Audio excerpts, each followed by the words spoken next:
의자인 분들을 모시고 이렇게 포럼을 진행하게 되어서 무척이나 반갑습니다. 오늘 사회를 맡은 남소호 목사입니다. 인사 올리겠습니다.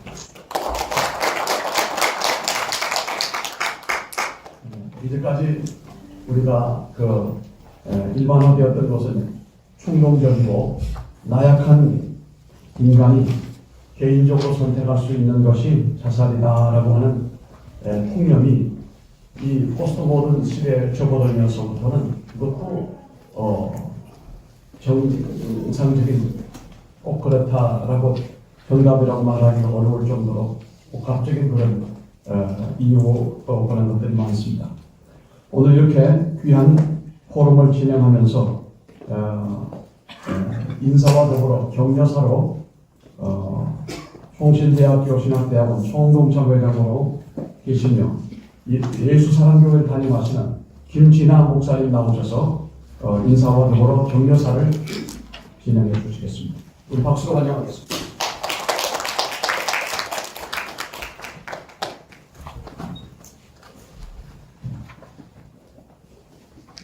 한 해부학자가 사람의 인체를 화학 성분으로 분석을 해 보았다고 합니다.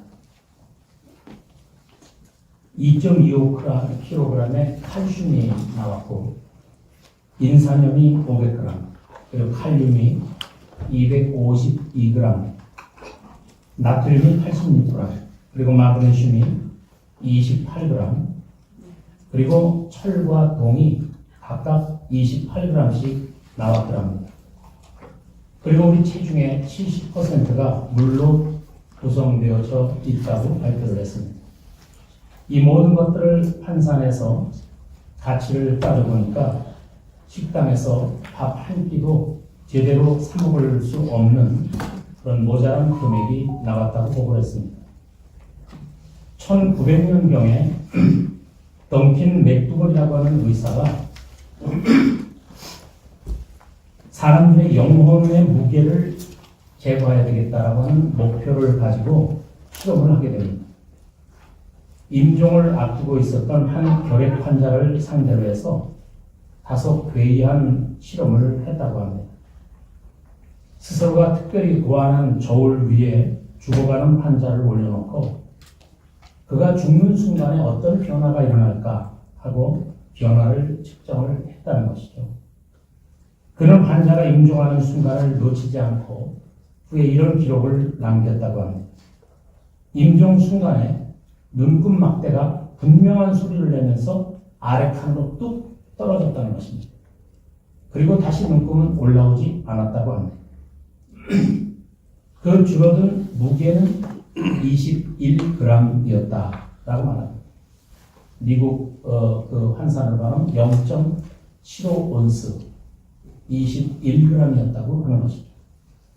이 21g이라고 하는 실험 결과는 후에 미국 헐리우드의 영화 제목으로도 사용이 되어졌습니다. 그 영화 도입부에서 죽음의 순간을 이렇게 말을 하고 있습니다. 죽는 바로 그 순간 우리 모두는 누구나 예외 없이 21g을 잃어버린다. 그 무게는 초콜릿 한 덩어리의 무게며 벌새 한 마리의 무게에 해당한다. 이렇게 자막으로 소개를 했습니다. 그러면서 이런 질문을 던지죠. 생명의 무게는 얼마나 될까? 의사 덩킨 맥두걸에 의하면 인간 생명의 무게는 21g쯤 된다고 그는 말하고 있습니다. 여러 과학적인 측정을 통해서 바라본 사람의 육체는 너무도 가치 없고 초라한 존재라는 사실을 우리는 압니다. 길을 가던 그 황구가 우리가 얘기하는 쉽게 얘기하면 똥개죠. 똥개가 자동차에 치입니다. 그 모습을 보고 얼마 후에 그 자리에 돌아와 보니까 그 개는 어디로 갔는지 다 사라져버리고 말았습니다. 누군가가 죽은 개를 실어가는 것입니다. 그러나 사람이 똑같은 현장에서 사고를 당했다면 가만히 떼기 하나 덮어놓을 뿐이지 누가 가져가지 않습니다. 이렇듯 보잘것없는 존재처럼 보여지는 사람이지만 성경을 보면 인간은 창조되는 그 순간부터 다른 피조물들과 달리 특별한 존재라는 것을 분명히 하고 있다는 사실입니다.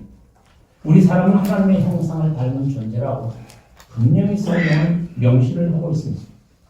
사자의 형상을 닮았다거나 원숭이의 형상을 닮은 존재가 아니고 만물의 주인이신 하나님의 형상을 닮은 존재가 바로 사람이라는 것입니다.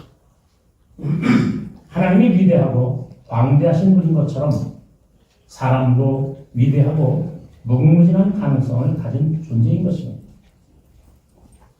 과학 분석 결과로 보면 보잘것없고 21g 정도의 영혼의 무게를 지녔다고 의사들이 비록 평가할지라도 사람의 가능성은 측량할 수 없고 계산할 수 없는 존재이며 우리가 바로 그 위대한 인생이라는 사실을 인정해야 할 것입니다.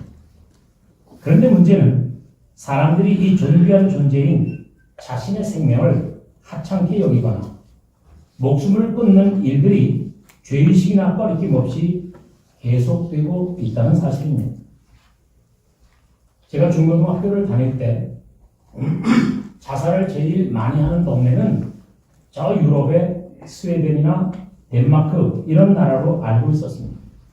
그 당시 그쪽이 자살률 1, 2위를 나눠 가질 때였는데 그 당시 학생이었던 저는 참 의아하게 생각했습니다.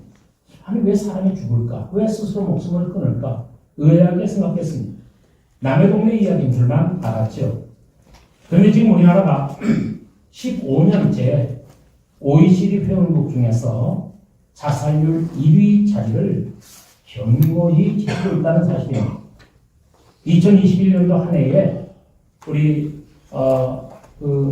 대회장님 남수호 목사님 쓰신 글에 의하면 1년에 13,352명이 목숨을 끊는데 그것은 하루에 약 36명이 자살한다는 통계가 주어진 것입니다. 이 기록을 읽으면서 우울함과 염려가 앞서는 것을 감출 수가 없습니다. 오늘 이곳에서 열리는 7번째 생명사랑 목회 포럼 자살 예방을 위한 한국교회의 역할은 참 시의적절하고 귀한 자리라고 여겨집니다. 오늘 발제 및 강연과 또 토론을 해주실 교수님들과 그리고 귀하신 목사님들 그리고 이 포럼을 애써 준비하신 우리 남소 대표회장님께 심심한 감사와 격려의 말씀을 드리겠습니다. 감사합니다.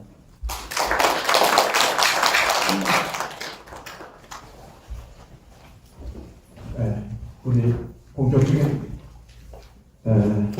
기조 강연을 진행하기 전에 잠시 우리 옆에 분들에게 한번 인사 한번 하십시오. 좀 너무 썰렁합니다.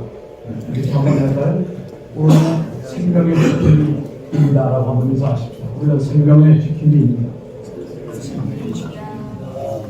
바쁘신 가운데도 여러분 참석해 주셔서 대단히 감사드리고 특별히 한교련의 우리 사무총장으로 계시는 신평식 목사님 잠시 자리에 서신 우리 박수로 한번 환영하십시다. 감사합니다. 또 우리 생명연수원의 대표 되시는 하성은 원장님 잠시 자리에 서신 우리 환영합니다.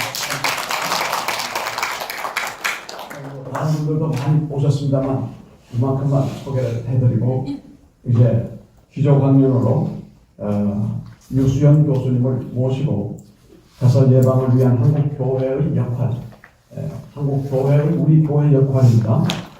이런 제목으로 진행하실 텐데요.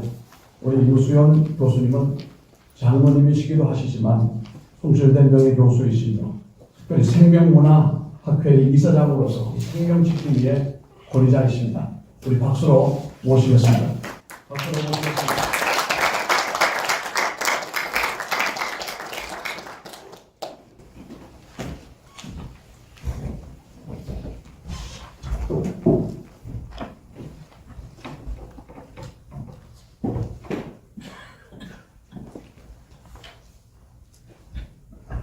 오늘 이렇게 귀중한 자리에 서게 된 걸 영광으로 생각하고 감사드립니다. 특별히 생명을 사랑하시는 그런 목회 목회를 주로 하시는 목사님들 앞에 계시니까 떨리기도 하고 또 정말 이런 자리에 오게 된 것 자체도 저는 기쁘게 생각합니다.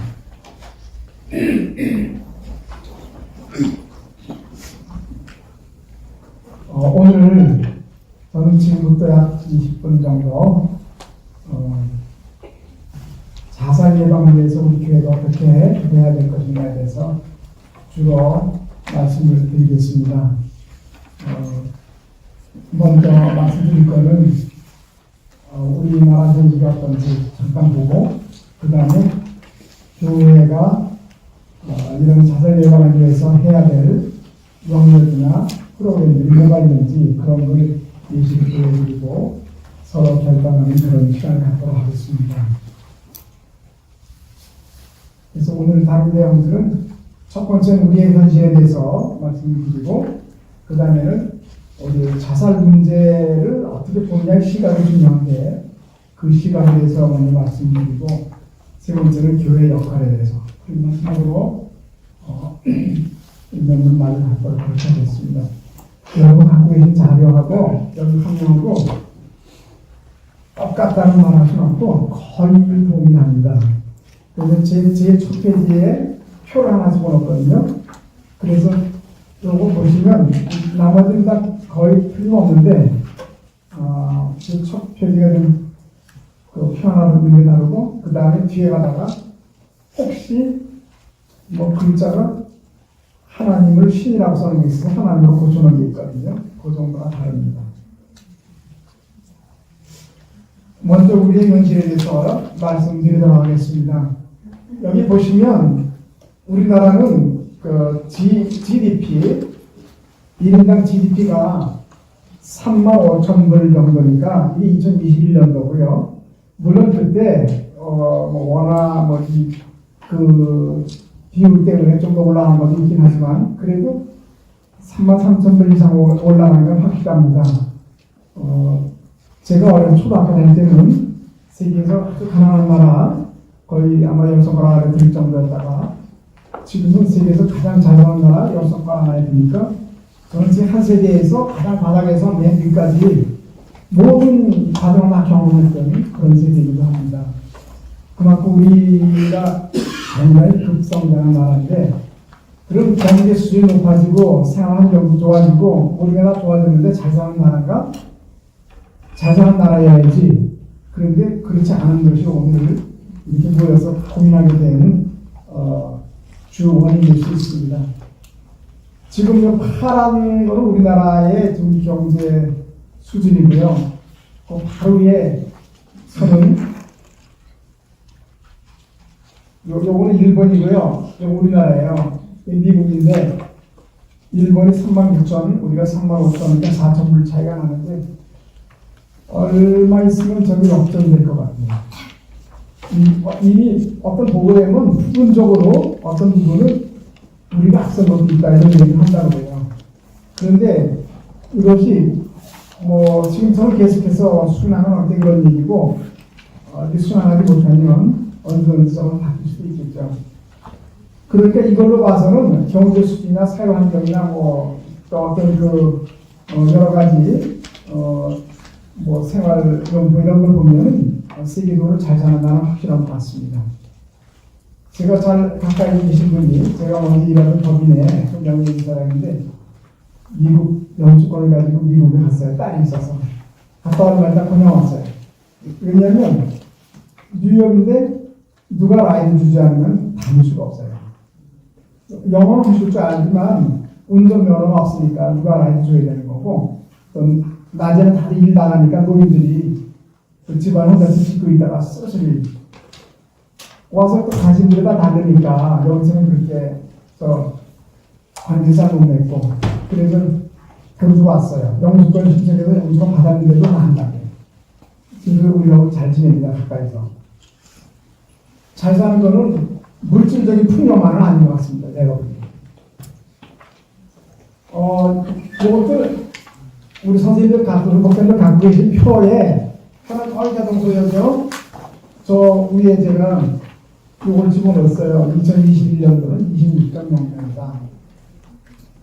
이건 우리나라 표는요, 1919년도에 자살률이 인구 10만 명당 24.2명, 다른 나라에 비해서 월등히 높고, 중간에 OECD 평균이 11명이라고 규정해 있는데, 여기 평균이거든요.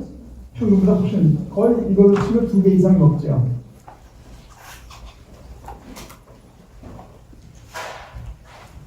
요 표를 보시면, 그렇죠. 요 앞에가 넘어가야 되니까. 네, 됐어요. 네, 감사합니다. 이 표를 보면 2011년도에 31명이 넘었죠. 그때가 10월이었고, 그 다음에 쭉 내려와서 21년도 26명. 근데 실제적으로는 뭐 2011년만 독특히 올라간 거고, 그 다음부터는 쭉 거의 뭐 26에서 27, 8, 그 정도 선으로 계속 이어져 왔어요. 이게 무슨 얘기냐면 자살률이 쉽게 떨어지지 않았다, 그 얘기입니다. 제가 2000년대 초, 2006년 이렇게 되는데, 일본 생명의 전화의 핵심들 교수님하고 같이 이제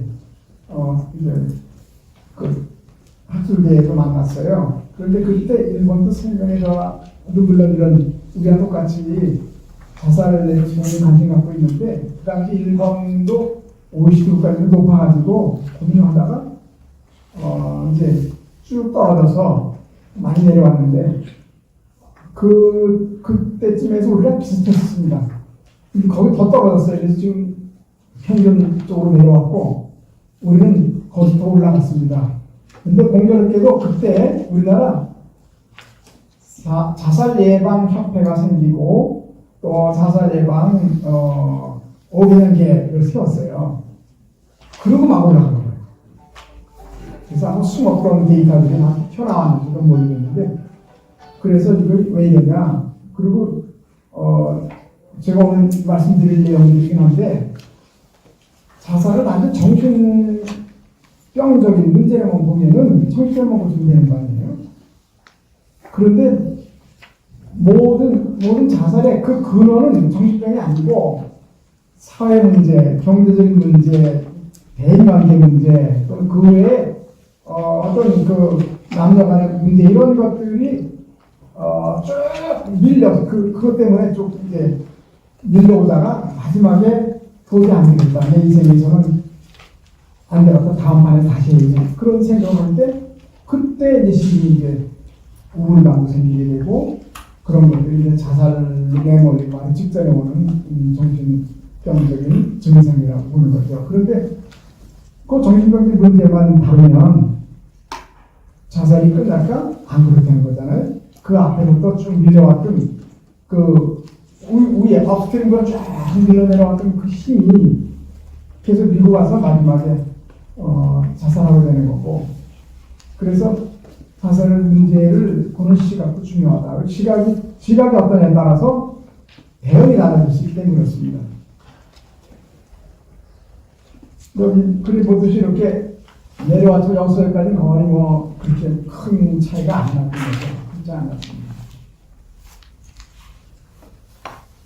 요거는 그 남자와 여자의 차이인데, 이 가운데 녹색 같은 요 숫자가 이제 전체 표준이고요. 파란 게 남자고, 고동색 같은 게 이제 여성들입니다. 그 자살률은, 자살 성공률은 남성이 훨씬 높습니다. 여성이 거의 2배, 어떤 때 2배 반, 3배까지 합니다. 우리나라만 그렇진 않고 외국도 그렇더라고요. 외국도 남자가 높아요. 우리는 더 높죠. 근데 당연히 죽어버릴 거야. 그렇게 해서 막 약도 먹고 막 그래서 이제 자살 시도하는 여성이 높아요. 성공률은 남자가 높아요. 왜 그러냐면 남성들은 치명적인 방법을 씁니다. 외국 같은 총으로 쏴요. 그리고 우리나라 같은 뭐 총보다는 이제 목을 낸다든지 아니면 목에 뛰어내리고 그러는 거죠. 약을 먹으면 빨리 안 죽어요. 그러니까 약을 먹고 의식을 잃은 상태에서 발견되면 병원에 가서 내 의지와 상관없이 위세척하고 그래서 깨어나잖아요. 그러니까 그런 면에서 여성들이 조금 그 남성보다는 그 자살 성공률이 떨어지는 것 같다는 느꼈고, 또 하나는 여성들이 남성보다 좀 강하잖아요. 강합니다. 왜냐면 남성들은 흙으로 만들었는데 여성들은 본차이나라 만들었대요. 농담이에요. 흙을 만든 거 맞죠? 성경이 되셨나요?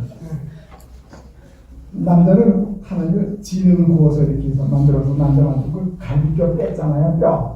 뼈를 여성을 만들었어요. 그래서 본차이나. 이건 농담이에요. 여성들이 더 심리 정서적으로 더 쉽게 말하면 강합니다. 그래서 그런 면에서 차이가 나는 것 같은데, 그러니까 자살 예방에 남녀에 대한 대응도 조금 다를 필요가 있어요. 대응도. 이거 10년간 쭉 자살 현황입니다. 쭉 완만하게 내려왔다. 그러니까 줄긴 줄었는데 완만하게 내려왔다는 겁니다. 그래서 우리나라는 살이 좋은 나라인가? 외형적인 환경으로는 괜찮은데 자살률은 안 좋아요.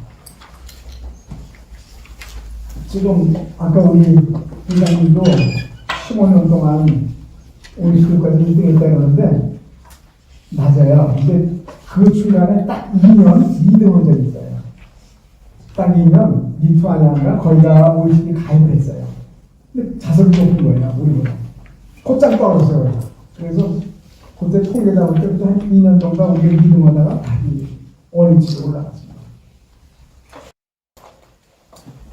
그래서 자살 위험성이 높은 인구 집단들을 돌보아야 되는 국가가, 그래서 복지부에도 자살 예방 정책 과가 생기고, 또 이런 협회도 생기고, 이런 포럼도 만들어지고, 또 여러 이제 시민 조직이나 단체들 많이 만들어지고 노력을 합니다.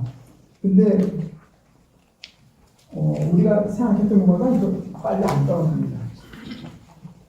그래서 저는 그 자살 근원 문제에 대해서 우리가 다시 생각해야 되겠다는 것이고, 이 일을 할 수 있는 가장 좋은 어떤 그 조직이나 어떤 그 단체는 그 기독교회 같습니다. 그래서 기독교회가 할 일을 위해서 말씀드리려 합니다. 여기 그림 보시면 이 자살이 여기 자살 오기 직전에 심리정서적으로 불안하고 우울하고 이런 것들이 둘러싸여서 자살로 몰아내거든요. 근데 그 전에 이런 문제들, 실업 문제라든지 뭐 직장 문제라든지 어떤 사업 부진에 대해서 그래서 뭐 가족 문제나 뭐 학생들 또 왕따나 노인들 질병 고통이나 이런 것들이 극심해지면 그걸 참고 못 참고 나면 결국은 자살로 이르게 된다 이렇게 보는 겁니다. 그래서 여기 있는 이런 여러 가지 문제들, 정신적인 문제로 우울불안, 디스트레스 이런 것들입니다. 스트레스가 아주 심하게 많이 와서 내가 견디기 힘들 정도의 스트레스를 디스트레스라고 합니다. 대인관계 문제, 또 가정적 문제, 그 다음에 경제적인 문제라든지 또 육체적인 문제, 또 사회적인 문제, 이런 여러 가지 문제들이 우리를 어려운 쪽으로 쭉 몰아가서 결국 견디기 힘들 정도로 그런 상황이 되니까 마지막에 심리적으로 굉장히 그 깊은 우울에 빠지고 어떻게 할까 몰라서 그러다가 결국은 자살을 택하는 거라고 합니다. 그래서 우리 시각을 그림 보시면 예를 든 겁니다. 예를 든 건데 취업 곤란 한 사람이 뭐 청년이 취업 못하고 다들 뭐 이런 자기 번호도 안 써주고 힘들고 좌절감 느끼고 그러다가 결국 이제 자기 자신에 대해서 자존감 떨어지고 우울감 생기고 절망 상태가 오면 나는 뭐 이 세상에서 안 될 것 같아 이런 생각을 하게 되지 않습니까? 자살을 이어가죠. 가정폭력도 그렇고요.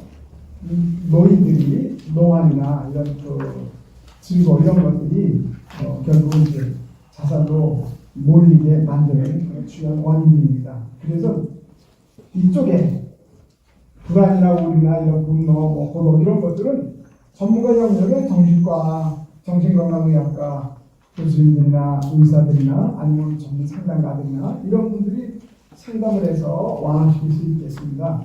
그리고 비나다니면 약 처방을 해서 어떤 그 증상도 완화시킬 수 있고 이제 그렇게 되는데 그래도 또 다시 재발하고 계속 그러니까 근본적으로 이 위에서 흘러내려온 물을 이 물을 막지 않으면 그걸 좀 물발을 약하게 하거나 막지 않으면 쉽지 않을 거다 그런 얘기입니다. 작년도에 한국생명존중희망재단에서 2022년 자살 예방 백서 이걸 이제 공개했어요.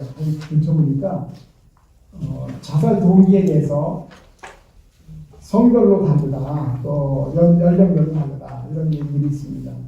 주로 여성들은 정신적 어려움을 이제 제일 큰 동기로 삼았는데 남성들의 경우는 10대에서 30대 사이는 정신적 어려움, 30대에서 60대는 경제적 어려움, 그리고 61세 이상은 육체적 어려움 이렇게 대분류하더라고요. 이 얘기는 그냥 자살 예방 정책 만들어서 프로그램 만들어서 다 똑같이 아이나 어른이나 노인이나 상관없이 똑같이 남녀 상관없이 그 프로그램 돌린다고 효과 있겠냐? 아닐 수 있습니다. 맞춰서 해야죠. 맞춰서. 그래서 그런 아이디어를 우리가 얻을 수 있을 것입니다. 이건 자살 동기별로 비율을 추정을 해서 이렇게 추리는 건데 맨 위에가 정신적인 문제들. 그런데 이것이 항상 40%는 안 넘었어요. 30%에 계속 5년간 보니까 계속 그 상태더라고요. 그러면 나머지 한 60몇 % 정도는 비정신과적인 문제들이 더 크게 작용한다 이렇게 볼 수가 있겠습니다.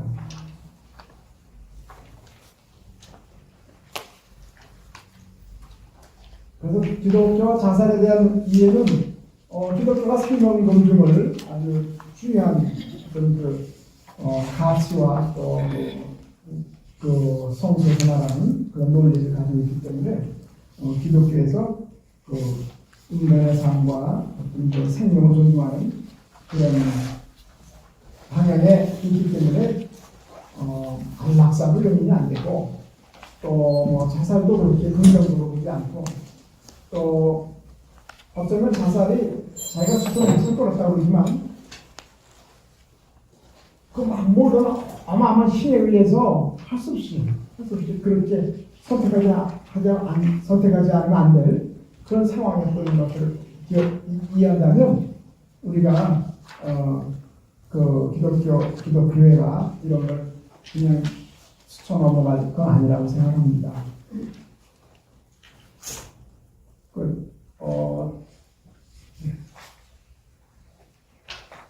기독교의 교훈은 생명 존중 가치가 있다는 것 이런 얘기고 우리의 십계명에도 살인 금지가 분명히 들어가 있습니다. 그 다음에 여기 이제 자살은 이게 생명의 원천이 인간이 아니라 절대적인 하나님이기 때문에 하나님이 결정권을 가지고 있는 건데 내가 결정적으로 죽어버리면 하나님에 대한 도전이거나 하나님이 부정하거나 아니면 또 하나님의 명령을 침범하는 죄가 되는 거 아니냐 그렇게 생각하고 또 그런 이론을 세우는 신학자들이 많습니다.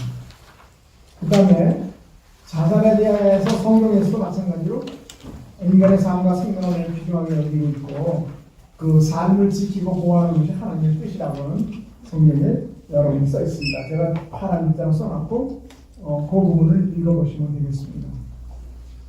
그 다음에 인간의 몸도 하나님의 소유물이기 때문에 그 허락 없이 파괴하는 것 그것은 하나님의 뜻을 거역합니다.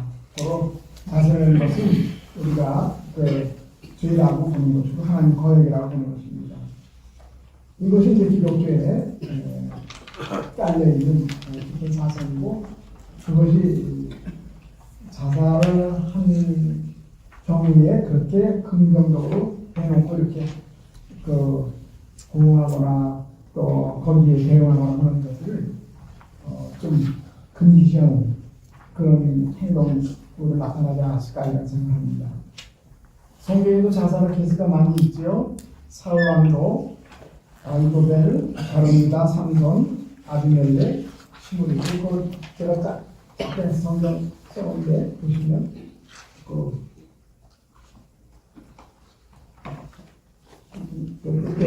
성경 보시면 그 기사들이 있으니까 보시면 되겠습니다. 그럼 교회 안에서 자살에 대한 태도는 바로 금기시한다. 이야기하는 것도. 그런데 자살은 당사자지만 성공해서 당사자 돌아가시면 더 이상 다른 얘기 못 들을지 모르지만 가족은 계속 들을 그 교인들하고 교우들하고 계속 관계를 가져야 되고 그렇기 때문에 제일 힘든 게 사실 남아있는 사람들입니다. 그래서 거기에 대해서 우리 교회가 그걸 내면한다는 건 좋은 방식이 아니라고 합니다. 교회의 기능은 서로의 통합이 있습니다. 그래서 틀리지 않고 서로 이렇게 떠그냥 하나가 되도록 전체를 아우르고 같이 통합해서 나가는 정착하고 그런 걸 강조하는 것이 교회이기 때문에 그 자살을 했던 자살을 남들이 유적이었던 그들이 교회로부터 유리되거나 그런 것들 우리가 그대로 방어하는 건 바라지 않고 또 아직 자살을 하지 않고 그 집에 아니었더라도 근데 내몰리 상황이 내몰려 있으면 우리가 그분들을 거기서 더 극단적으로 선택하지 않도록 돕는 일들이 교회 활성화된다고 생각합니다. 교회가 할 일들은 크게 네 가지입니다. 예배를 통해서 또 하나님 말씀을 통해서 생명에 대한 인식을 바꾸는 일들 그리고 그런 자살이나 유족들에 대한 생각을 바꿔주는 일들 이런 것들이 교회가 일이고 그 다음에는 어려움당한 사람에게 상담해주고 직접적 지원해주는 일들 그리고 하나는 그런 환경을 꾼다라고 제가 생각하거든요.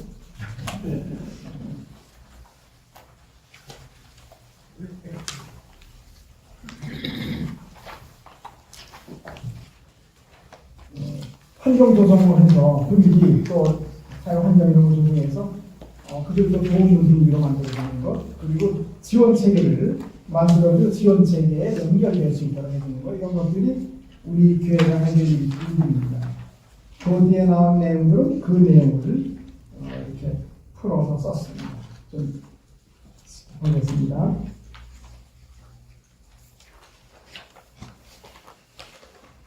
여기 이 그림은 이런 안산에 있는 그렇게 생명을 지키기 위해 걷기 위한 그런 그림이었습니다.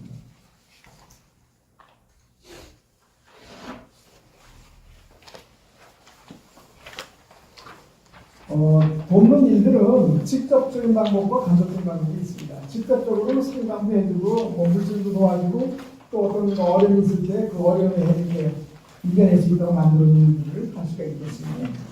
또 치유 회복 프로그램을 만들어서 교회가 돌릴 수 있겠습니다. 간접적인 방법은 사회 환경을 조성해주는 일입니다. 그래서 교육 훈련을 통해서 그 게이트키퍼들을 양성하는 일들, 또 어떤 그 자조 집단을 육성해주는 일들, 또 교회가 가지고 있는 자원을 가지고 돕는 일들, 그리고 여러 가지 교회가 할 수 있다면 그 지역사회에 위험한 요소나 그런 환경들을 고쳐주는 일들, 이런 것들이 우리 교회가 할 수 있는 일이라니까 생각합니다. 그 다음에 지역사회 지지체계를 구축하는 것은 혼자만 할 수 없으니까 지역사회 이미 전문 집단이나 이것만 하는 그런 어떤 사회 단체나 이런 것도 있기 때문에 그런 데와 같이 연결해서 일하는 게 좋다고 생각합니다.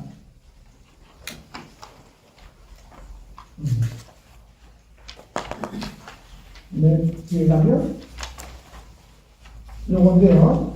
생명사랑 위기 대응 센터가 있고요.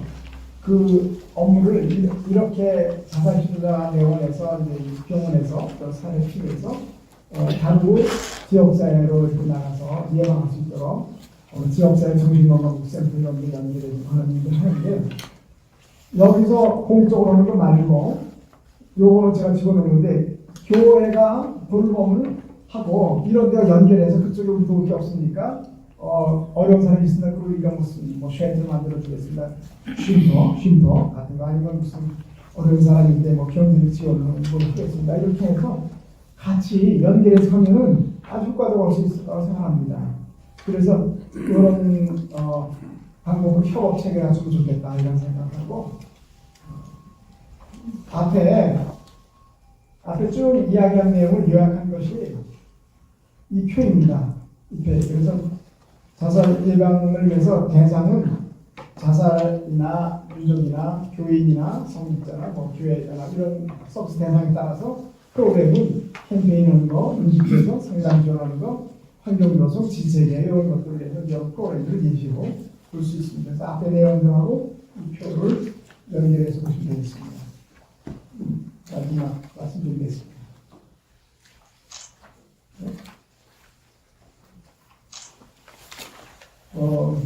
여기 강조하고 싶은 것은 자살의 원인은 심리사회적 문제다. 심리사회적 문제는 어떤 정신적 문제만 갖고 있는 게 아니기 때문에 그 사회 환경과 또 서로 돕고 서로 의지하고 협조하는 그런 분위기를 만들어서 그런 자살 위험 요소를 맞출 수가 있겠다 하는 것입니다. 교회가 특히 이런 생각을 하는 것입니다. 왜냐하면 교회에 다양한 자원들이 있고 시설 자원도 있고 또 교회 같은 그 존재 목적도 있기 때문에 이 일을 하고 성도들로 그 일에 자원봉사 활동하게 하고 돕고한다면 적어도 교회가 위치한 그 지역 내에서만은 이런 문제들을 완화시킬 수 있지 않을까 이런 생각합니다. 줄 수 없이 말씀드렸습니다. 마치겠습니다. 감사합니다.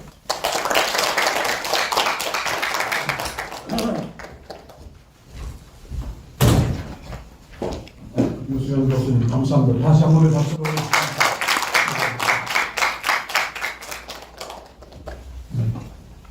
오늘 우리 진행 방식은 콜로키움 방식으로 진행을 합니다. 발표해 주시고 그다음 제안해 주시고 이런 식으로 진행을 하게 될 텐데 무엇보다 감사한 것은 내용도 중요하지만 시간을 잘 맞춰주셔서 감사합니다.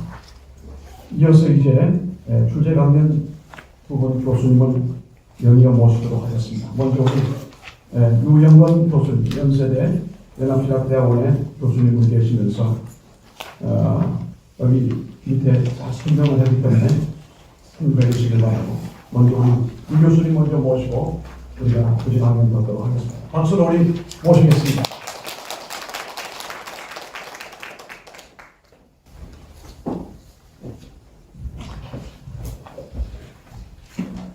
여러분 반갑습니다. 제가 자살 예방 운동에 거의 한 20년 정도 이렇게 활동하고 봉사를 했는데요. 계속 이렇게 아까 우리 유소연 교수님 말씀해 주신 대로 OECD 국가 중에서 계속 1위를 계속 잘 안 들리시나요? 잘 들립니다. 네. 1위를 계속 유지해가지고 제가 농담으로 하는 거니까 여기로부터 탈출할 수 있는 유일한 방법 중에 하나는 OECD 국가에서 탈퇴하면 거기에서 이제 벗어날 수 있을 거다라는 그런 자주 섞인 그런 이야기도 하고 하는데 아마 오늘 이 자리를 통해서 저는 그런 꿈이 있습니다. 이 자살 예방 운동, 생명 존중 교육을 앞으로 한 10년 뒤에 26명 뭐 이게 한 10몇 명으로 뚝 떨어졌는데 그 요인 분석을 해보니까 한국 교회가 앞장서서 이런 운동을 해서 이런 자살률이 상당히 떨어졌다라는 기사가 조중동 여러 일간 신문에 일면에 나오면은 어떨까라는 그런 생각을 합니다. 교회사 배우셨죠? 교회사 이렇게 쭉 보면서 한국 교회가 성장한 때 그 패턴을 보면요, 한국 교회가 사회에 영향력을 미칠 때 한국 교회는 도움을 했습니다. 어떤 영향력이 있냐면요, 그 독립운동도 하기도 하고요.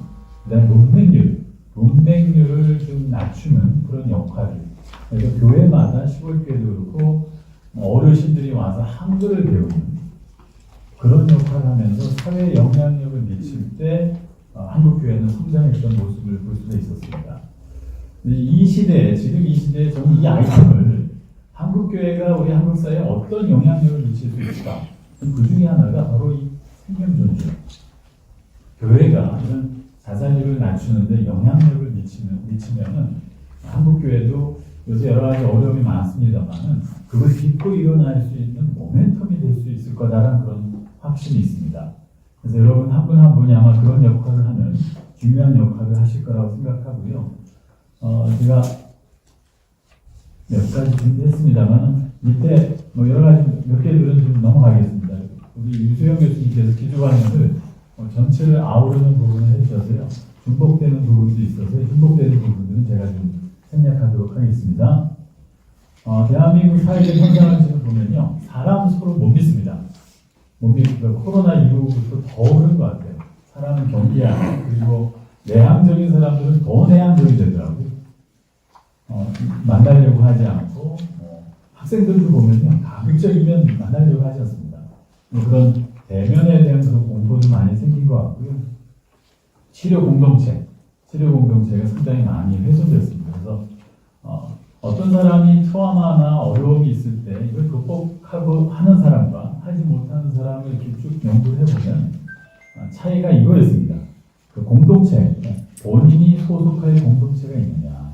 요즘에서 뭔가 여러분 압력밥솥에 압력이 막 이렇게 많이 이렇게 증가가 되면 그때 어떻게 해야 됩니까? 적절할 때 구멍을 이렇게 뚫어줘야 되지 않습니까? 그래서 그 안에 있는 압력이 나오도록 해줘야 되는데 우리 마음도 마찬가지인 것 같아요. 여러 가지 트라우마나 이런 것들이 있을 때 내 마음에 이런 공격성 좀 이렇게 만나보면요. 공격성과 분노들이 참 많더라고요. 이렇게 리프레스된, 그러니까 축적된 그 압력을 풀어줄 수 있는 대상이 있어야 돼요. 근데 그런 공동체, 의존할 수 있는 소속감, 이런 부분들이 좀 부족한 그런 추세로 가고 있지 않나 그런 생각하고요. 그래서 치료 공동체가 붕괴되어 있는 그런 모습, 소속감이 그로 인해서 감소되어 있고요. 그로 인해서 정신적 스트레스가 청소년들 만나보고 저희가 어느 대학교의 상담센터 학부생 상담센터 소장도 하고 이번 작년에는 대학원생들 상담을 주로 하는 상담센터 소장을 했습니다만은 만나보면요. 두 단어더라고요. 상당히 그냥 공격적인 마음들이 많이 있어요. 그리고 충동성, 공격성과 분노 이 두 가지 마음이 상당히 많이 가득 차 있는데요. 정신적 스트레스가 많이 되어 있고요. 그 다음에 경제적 아마 이게 연결되어 있지 않나라는 생각해요. 요새 우리 대학생들 만나보면요. 공황 증상이 참 많더라고요. 단박질도 많고요. 그런 얘기 하더라고요. 한 학생이 내가 이거 학교 졸업해서 나중에 성인이 되면은 우리 엄마 아빠 정도 살 수 있을까? 내가 나중에 나이 들어서 엄마 아빠를 봉양할 수 있을까? 뭐 이런 상당히 생각을 하면서 상당히 급급한 거예요. 뭔가를 해야 되는데 취직을 해야 되는데 라는 그런 상당히 보면 애잔한 마음이 들더라고요. 학생들 요새 20, 30대 보면은 참 우리 시대는 그래도 뭔가 노력하면 많이 되지 않았습니까?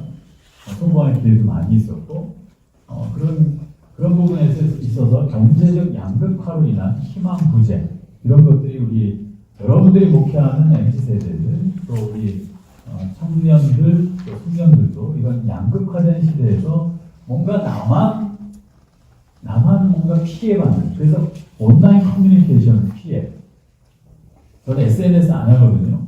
인스타그램 뭐 이런 거 안 하는데 학생들 만나보면 다른 사람들이 어디 호텔 가서 뭐 올린 거 진짜 한 5, 6년 만에 처음 가서 올린 걸 텐데 그거 보고 나는 저런 삶을 살지 못하나? 라는 상대적인 비무감을 가지면서 자기 자신을 상당히 좌절하고 그런 실망한 그런 모습을 볼 수가 있었는데요. 그래서 이런 경제적 양극화, 온라인 커뮤니케이션 이런 것들이 그런 그 안에 축적된 분노, 좌절들을 만드는 거 아닌가라는 그런 생각을 합니다.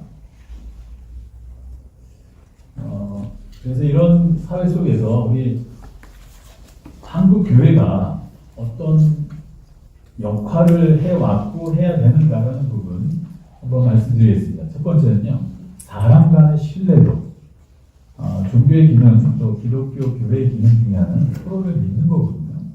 하나님의 사랑, 내가 하나님한테 구원받고 하나님한테 사랑받는다는 그 사랑에 기반해서 다른 사람을 사랑하고 신뢰하는 건데요. 그래서 이런 건강하게 퇴행할 수 있는 건트릭이라는 분이 이런 얘기했습니다. 종교는 건강한 퇴행을 가지도록 하는 기능을 갖고 있다. 동의합니다. 그래서 그런 얘기하더라고요. 도박 중독 걸린 한 남성이 그런 얘기하더라고요. 빠진코 머신이나 뭐 이런 거 할 때 앞에 있으면 엄마 뱃속에 들어가 다시 엄마 뱃속에 들어가서 느끼는 그런 안정감, 그런 그 안정감을 느낀대요. 우리 인간은 다 그런 게 필요한 것 같아요. 예배 시간에 느끼는 그런 안정감 있잖아요. 그런 것처럼 그 소속감, 한 인간이 어떤 자신의 고통을 털어놓고 벤출레이션 할 수 있는, 정화할 수 있는 그런 소속감을 통해서 신뢰감 증진하는 게 필요하고요. 치료 공동체. 예전에는 어려운 얘기가 있으면 뭐 할머니한테 가서 얘기를 하고 뭐 삼촌한테 얘기를 하고 하는 그런 가족 공동체도 있었는데 지금 그런 것도 없는 것 같아요. 나홀로 가족, 혼자 하는 그런 사는 사람들이 상당히 많은데요. 숨 쉴 수 있는 공간을 제공해 주는 것, 바로 교회의 기능이라고 생각이 듭니다. 그 호주의 자살 예방 운동 캐치프레이즈가 숨 쉴 수 있는 공간, 이런 얘기 하는데요. 브리딩 스페이스.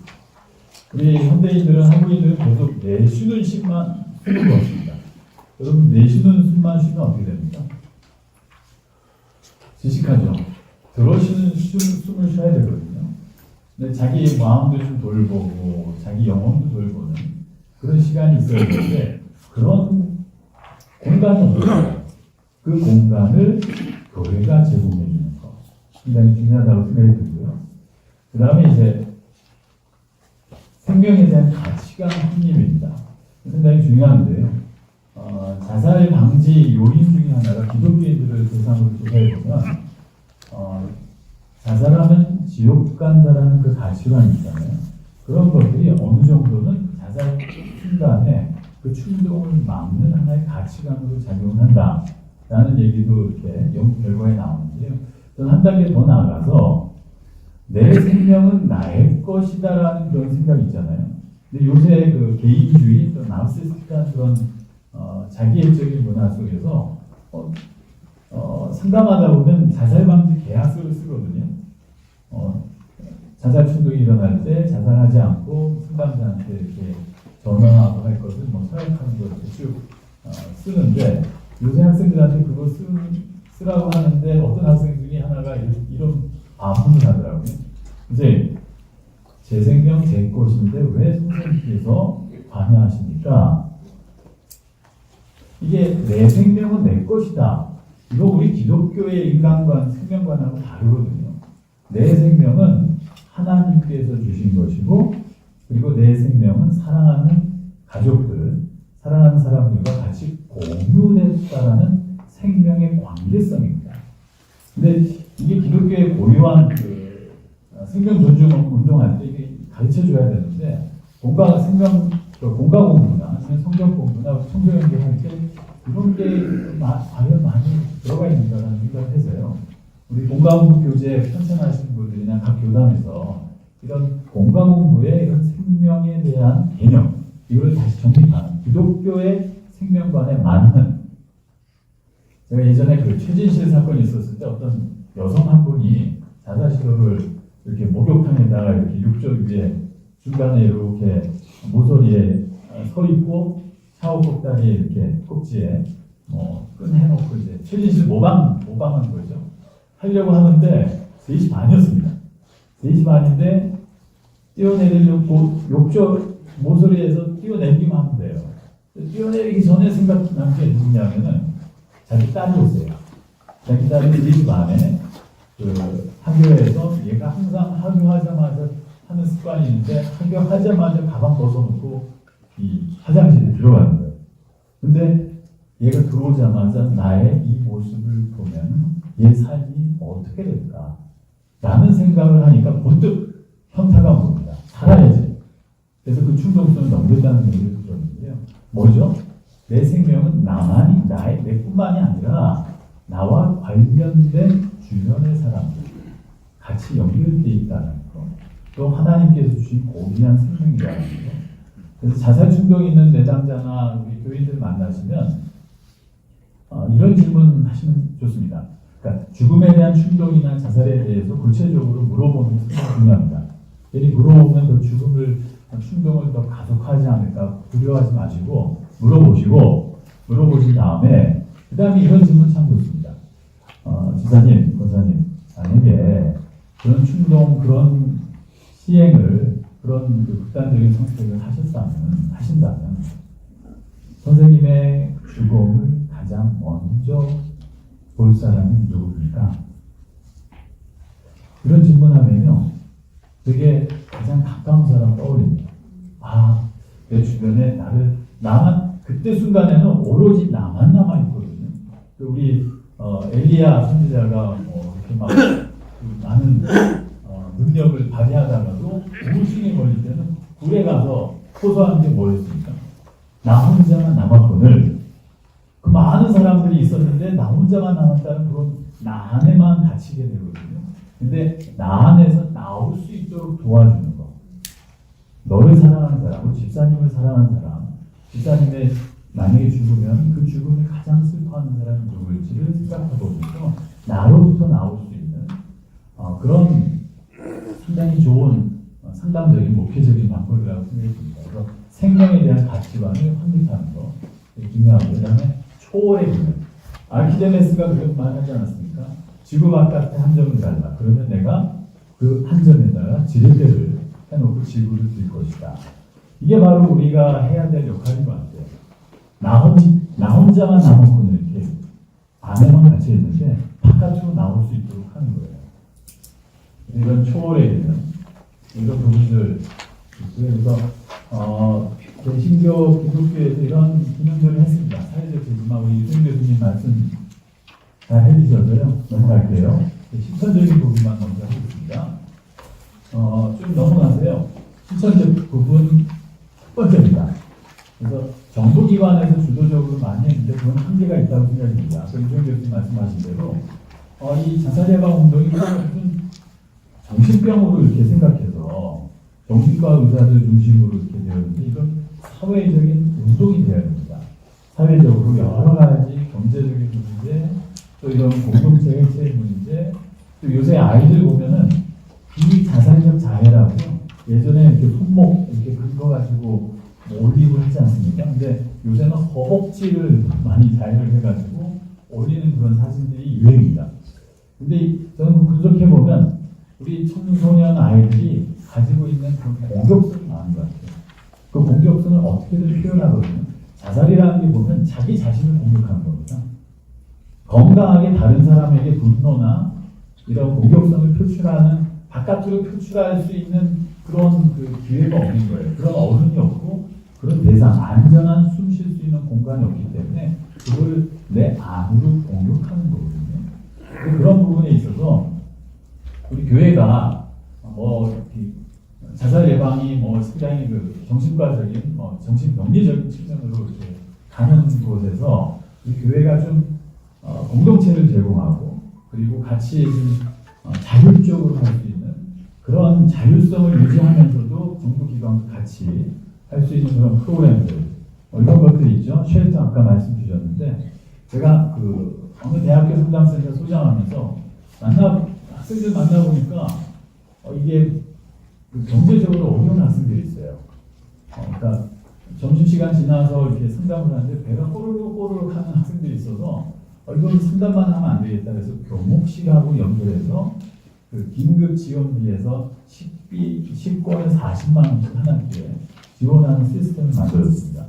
그리고 이제 학생들 중에 또 길거리에 나오는 학생들이 있습니다. 전세 사기당하고 그래서 그 학생들의 그런 긴급 조치가 아니고 교목실에 저희 대학교회가 있거든요. 대학교에서 그 자금 현금을 해가지고 기숙사에 한 방 항상 남겨놓습니다. 그래서 한 방 항상 있습니다. 그래서 그런 위기에 처한 학생들이 갈 곳 없을 때 거기에 머물 수 있도록 그런 그 시스템을 만들었는데 좀 교회도 이 사회에 그런 기능을 할 수 있다고 생각이 들어요. 여러분 소속된 그 교회의 그런 구청장 만나서 그런 구청에서 어려운 사람들이 있을 때 교회에서 그런 기능을 할 수 있는 협약을 맺는다거나 그렇게 하면은 그런 기능을 할 수 있지 않을까라는 생각을 합니다. 그 다음에 이제 연구 통계, 기독교인들의 자살, 기독교인들의 그런 특징들, 이런 어떤 요인들이 또 자살을 막게끔 하는 건가, 이런 부분들에 대한 연구 통계 이런 것들이 좀 있어야 된다고 생각이 듭니다. 예를 들어서 기독교인 자살과 다른 종교 자살의 차이는 뭔가? 그래서 어떤 연구 보면 카톨릭은 우울증이 더 많고 또 자살 요인 중에 또 개신교는 불안 장애가 더 많다. 이런 연구들이 있더라고요. 이런 연구들이 좀 더 많이 활성화되어야 된다고 생각이 들고요. 기독교인의 신앙적 인지 구조가 자살 예방에 미치는 영향, 또 자살 유가족이 교회에 바라는 기대, 또 기독교인 대상 자살 예방 프로그램에 필요한 이런 것들이 좀 연구가 되면 좋겠다는 생각하고요. 그다음 찾아가는 상담. 교회에서 오기만 기다리지 말고요. 제가 제안하는 거는 또 주민센터에 요새 보면 취약계층을 찾아가는 그 사회복지사, 간호사 이런 분들이 찾아가는 게 있거든요. 거기에 좀 교회랑 연결해서 그런 취약계층이나 이런 쪽에 좀 찾아가서 돌보는 프로그램들을 정기적으로 이렇게 하는 그런 프로그램들을 하면 좋지 않을까. 지역사회에 깊이 다가가는 돌봄 체계를 구축하면은 굉장히 좋을 것 같아요. 제안을 이렇게 하고요. 소속감이 부재한 계층을 돌보는 거. 예를 들어서 목회 대상 중에 독거노인. 요새 상당히 어르신들의 자살률이 높아지고 있거든요. 독거노인에 대한 그런 목회적 돌봄. 그 다음에 은퇴 중년 보면 소속감이 없지 않습니까? 은퇴한 다음에 어디 갈 때 집에서도 찬밥 신세되고 바깥에서도 찬밥 신세가 되는 그런 소속감이 없는 은퇴 중년들을 위한 목회적 프로그램, 돌봄 프로그램, 아까 말씀하신 그런 지지그룹 이런 것들을 만들어주셔도 좋을 것 같고요. 학교 밖 청소년들은 소속감이 없습니다. 그 청소년들은 상당히 위험하기 때문에 이런 분들에 대한 학교 밖 청소년들을 위한 어떤 프로그램을 한국교회에서 좀 제공해 주면 좋을 것 같습니다. 그다음 생명 존중 주간 선포. 그래서 9월 둘째 주를 온 교단이 여기 전 교단이 다 오신 것 같은데요. 온 교단이 좀 협의해서 9월 둘째 주는 설교 말씀도 다 생명 존중에 관한 말씀이고 그때 성경 공부도 구역 공부도 다 생명 존중에 관한 말씀이고 그때 헌금은 생명 존중 운동에 이렇게 사용할 수 있도록 그렇게 기부하면 어떨까 그런 생각하고요. 그다음에 유산의 1%를 자살 예방 운동에 기부하는 운동. 우리 이소영 교수님도 그런 좀 주장하시고 그러시는데 저는 이거 좀 활성화되면 좋을 것 같아요. 그래서 유산 1% 이렇게 상당히 커다란 이게 보면 자살 예방 운동도요. 일본하고 우리나라하고 그 자살 예방하는 기금 여러 가지 액수나 이런 것들이 엄청난 차이가 있습니다. 그래서 이런 재정 투입에 비해서 자살률이 낮아질 거라고 생각해요. 그런 부분에 우리 한국교회도 공헌할 수 있지 않을까 생각하고요. 기독교적 시각을 반영한 자살 예방 교육 프로그램이 개발이 돼야 됩니다. 그래서 우리 기독교적인 가치관이 들어간 우리 생명문화학회에서도 이번에 책을 하나 만들었거든요. MZ 세대를 위한 생명존중 교육 책을 했는데요. 근데 더 나아가서 기독교인들 대상으로 한 이런 프로그램이 지금 어시스트나 보고 듣고 말하기가 많이 돼 있는데 어시스트 캐나다에 저번에 한자방 보니까 로열티를 엄청나게 되더라고요. 캐나다에. 그 보면 더 많은 교육을 할 수 있을 텐데 그래서 우리 기독교인들이 좀 우리 교단들이 합해가지고 그런 프로젝트를 해도 굉장히 좋을 것 같고요. 기독교 전문자살 예방센터 이게 지금 라이프 호프라고요. 거기에서도 하고 있는데 그렇게 많이 활성화되고 있지는 않습니다. 그래서 그런 부분들에 좀 협조도 되고 그다음 제가 예전에 그 일산에 목사님들한테 그런 제안을 했거든요. 한 5교회를 합해서 상담센터를 만드시면 좋겠다. 그래서 목사님들이 그 각 교회가 대표가 돼서 이사장이 되고 한 교회에 방 하나를 마련해서 센터를 만드는 그게 잘 되고 있습니다. 그래서 일산의 그런 목회상담 센터처럼 그런 교회가 뭐 광역권으로 해서 뭐 서울 아니면 경북권, 뭐 강원, 충청권, 뭐 호남권 이렇게 해서 뭐 지역마다 이런 기독교 자살 전문 자살 예방 센터가 좀 설립이 되면 좋지 않을까라는 그런 제안을 해보고 싶고요. 그다음에 이제 코로나가 우리한테 준 선물 중에 하나는 저는 줌이라고 생각합니다. 온라인. 저도 요새 논문 그 지도나 이런 건 요새 거의 줌으로 합니다. 줌으로 하는데 외국에 간 성도님들도 줌으로 상담할 수 있습니다. 그리고 지방에 가신 분들도 그렇고 위급할 때 줌으로나 아니면 이런 그 온라인 매체를 사용할 수 있는 그런 시스템을 갖추시면 좋겠고요. 자살 생존자, 자살에 대한 여러 가지 신학적인 논의가 있습니다만은 자살한 그 가족을 위한 예식은 철저하게 생존자, 살아남은 자들에게 위로를 주는 그런 예식이 되면 좋을 것 같고요. 그때 보면은 자살한 가족이 있으면 취시하고 애도를 하지 못합니다. 그러니까 충분히 슬퍼하지 않은 애도를 우리 목회자분들께서 해주셔야 될 것은 그분들이 그 죽음을 충분히 슬퍼할 수 있도록 도와주는 것. 이것만 해도요. 왜냐하면 자살한 가족이 있는 유가족들은 나중에 행복한 자체에 대해서 죄책감을 갖습니다. 행복한 순간에 올라갈 때 다시 떨어집니다. 행복해도 돼. 라는 그런 메시지가 필요한데요. 그래서 목회자 여러분들께서 상담하실 때나 그분들 이렇게 하실 때 충분히 좀 슬퍼할 수 있도록 그냥 막 해치우고 막 없는 듯이 넘어가지 말고 목회자들께서 그걸 인정해주고 슬퍼할 수 있도록 그래서 유가족들 제가 예전에 한번 자살 유가족 예배를 만드는 그 예전 실습을 한 적이 있는데요. 그 자살하는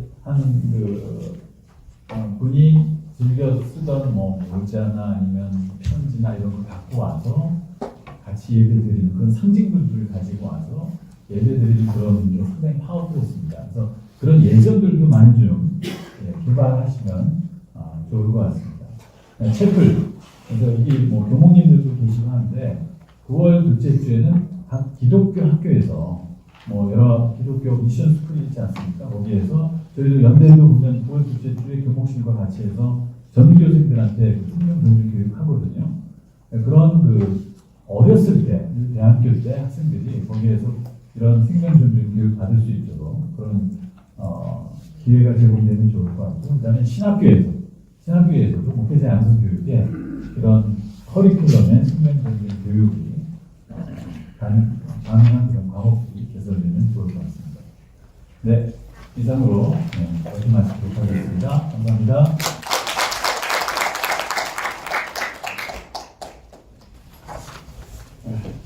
두 분 유 교수님의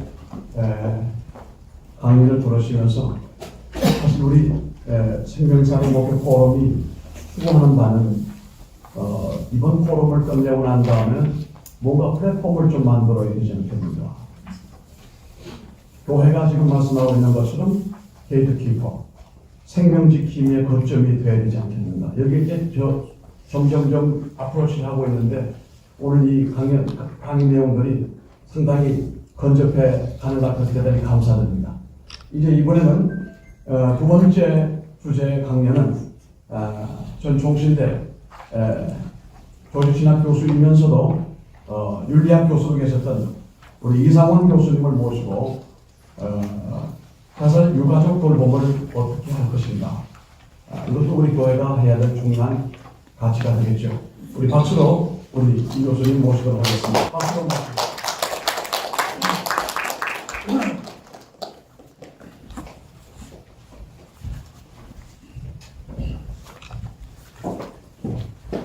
앞에 불편하게 저는 스크립트로 진행을 하겠습니다.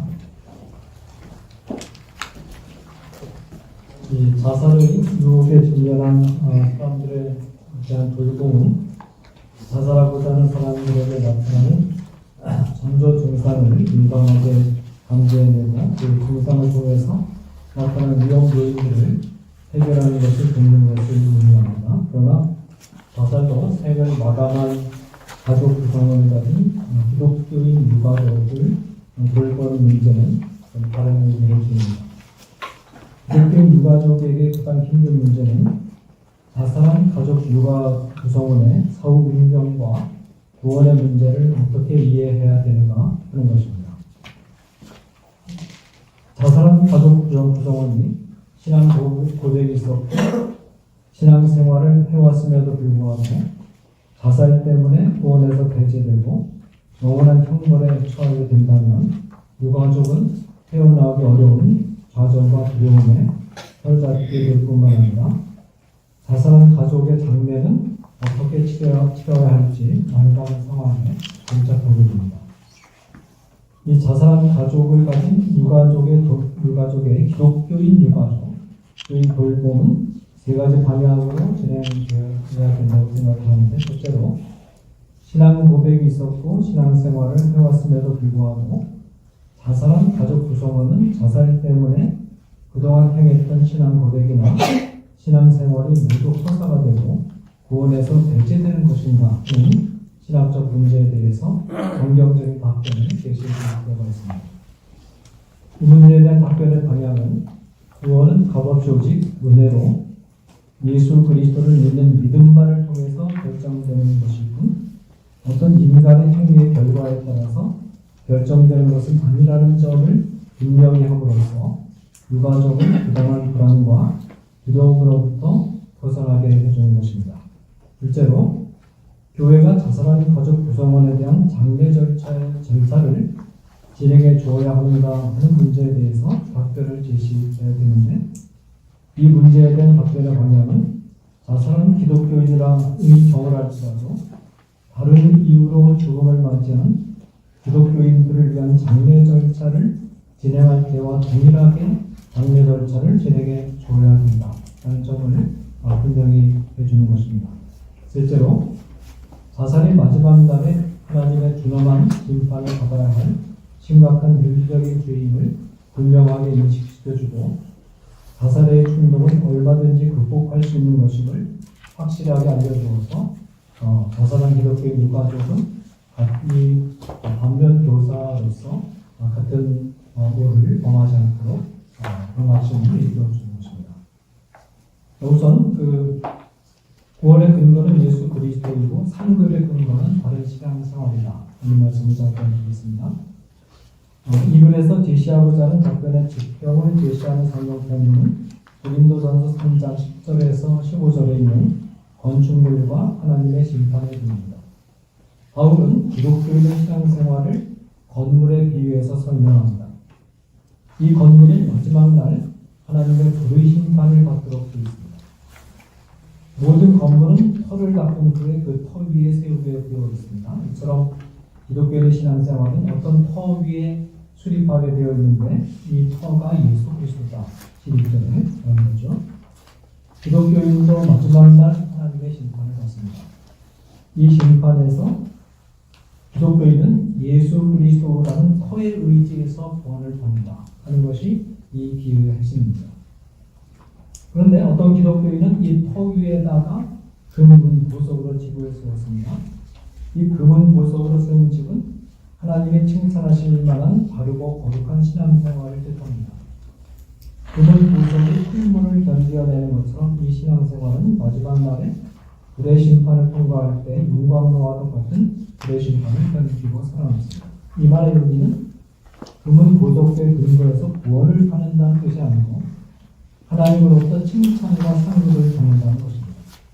저희가 모든 불신자들에 대한 심판과 신자들에 대한 심판은 성격이 다릅니다. 하나님 예수 그리스도를 믿지 않는 불신자들에 대한 심판은 천국행과 지옥행을 결정할 심판이지만 예수 그리스도를 믿는 자들에 대한 하나님의 심판은 천국행이 결정된 상태에서 하나님의 상급과 책망을 결정하는 심판이다. 라는 거죠. 이 금은 보석이 아무리 좋은 자질이라도 어떤 건물도 금은 보석을 터로 세우는 그런 건물은 전혀 없습니다. 그러니까 이 말의 의미는 인간의 구원의 문제는 예수 그리스도라는 토에 의해서 결정되는 것이지 인간의 삶의 어떤 퀄리티를 가지고 결정되는 것이 아닌가 라는 그런 것이죠. 또 어떤 기독교인은 나무, 풀, 집을 세우는데 나무나 풀이나 집으로 세운 집은 하나님이 보시기에 바르지 못한 생활을 뜻합니다. 나무나 풀이나 집이 불을 견디지 못하고 타 버리는 것처럼 이 생활은 마지막 심판의 날에 있을 불의 심판을 견디지 못합니다. 이 말은 구원을 받지 못하고 지옥에 떨어진다는 뜻이 아니고 하나님으로부터 준엄한 책망을 받는다라는 뜻입니다. 신앙을 고백하는 기독교인의 경우에 자살이라는 행위 때문에 마지막 날에 행하는 심판에서 구원을 받지 못하고 지옥에 떨어지는 것을 말합니다. 예수 그리스도의 대속의 죽음이 신자의 죄 가운데 상하지 못할 죄는 없습니다. 그러나 자살이라는 죄를 행한 자는 마지막 심판의 날에 하나님으로부터 준엄한 책망을 받는 것입니다. 그 다음에 그 자살한 신자의 구원에 관한 성경과 전통신학의 관점을 정리하겠습니다. 기독교인이라 할지라도 자살을 범하면 구원을 받지 못한다는 견해는 성경에 근거하는 것이 아니고 신플라톤주의에 기인한 것입니다. 어거스틴 당시의 신플라톤주의자인 막 로비우스는 자살자들은 하나님과 함께하는 영생을 얻지 못할 것이다 라고 가르쳤고, 이교도 거진도 자살한다는 저주를 받아 지옥의 어두운 곳에 들어가 칩고하고 있다고 말했고, 그래서 이 중세시대에는 자살자의 매장을 허용한 이런 중세시대는 특별히 휘랍 철학의 영향을 많이 받아서 휘랍 철학의 영향 안에서 신학을 재편성한 것이 중세신학이기 때문에 로마 가톨릭 신학이기 때문에 이 자살자는 그 자살자의 매장을 허용하지 않았고 693년에 톨레도 회의에서는 자살자에 대한 중보기도를 금지시켰고 우리 개신교에서는 중보기도 자체가 없으니까 그래서 이게 해당되지 않죠. 867년 교황 니콜라스 1세는 자살은 용서받을 수 없는 성령 폐반죄에 해당하는 범죄 행위라고 선언했습니다. 그러면 성경의 본문들은 무엇을 말하고 있는가?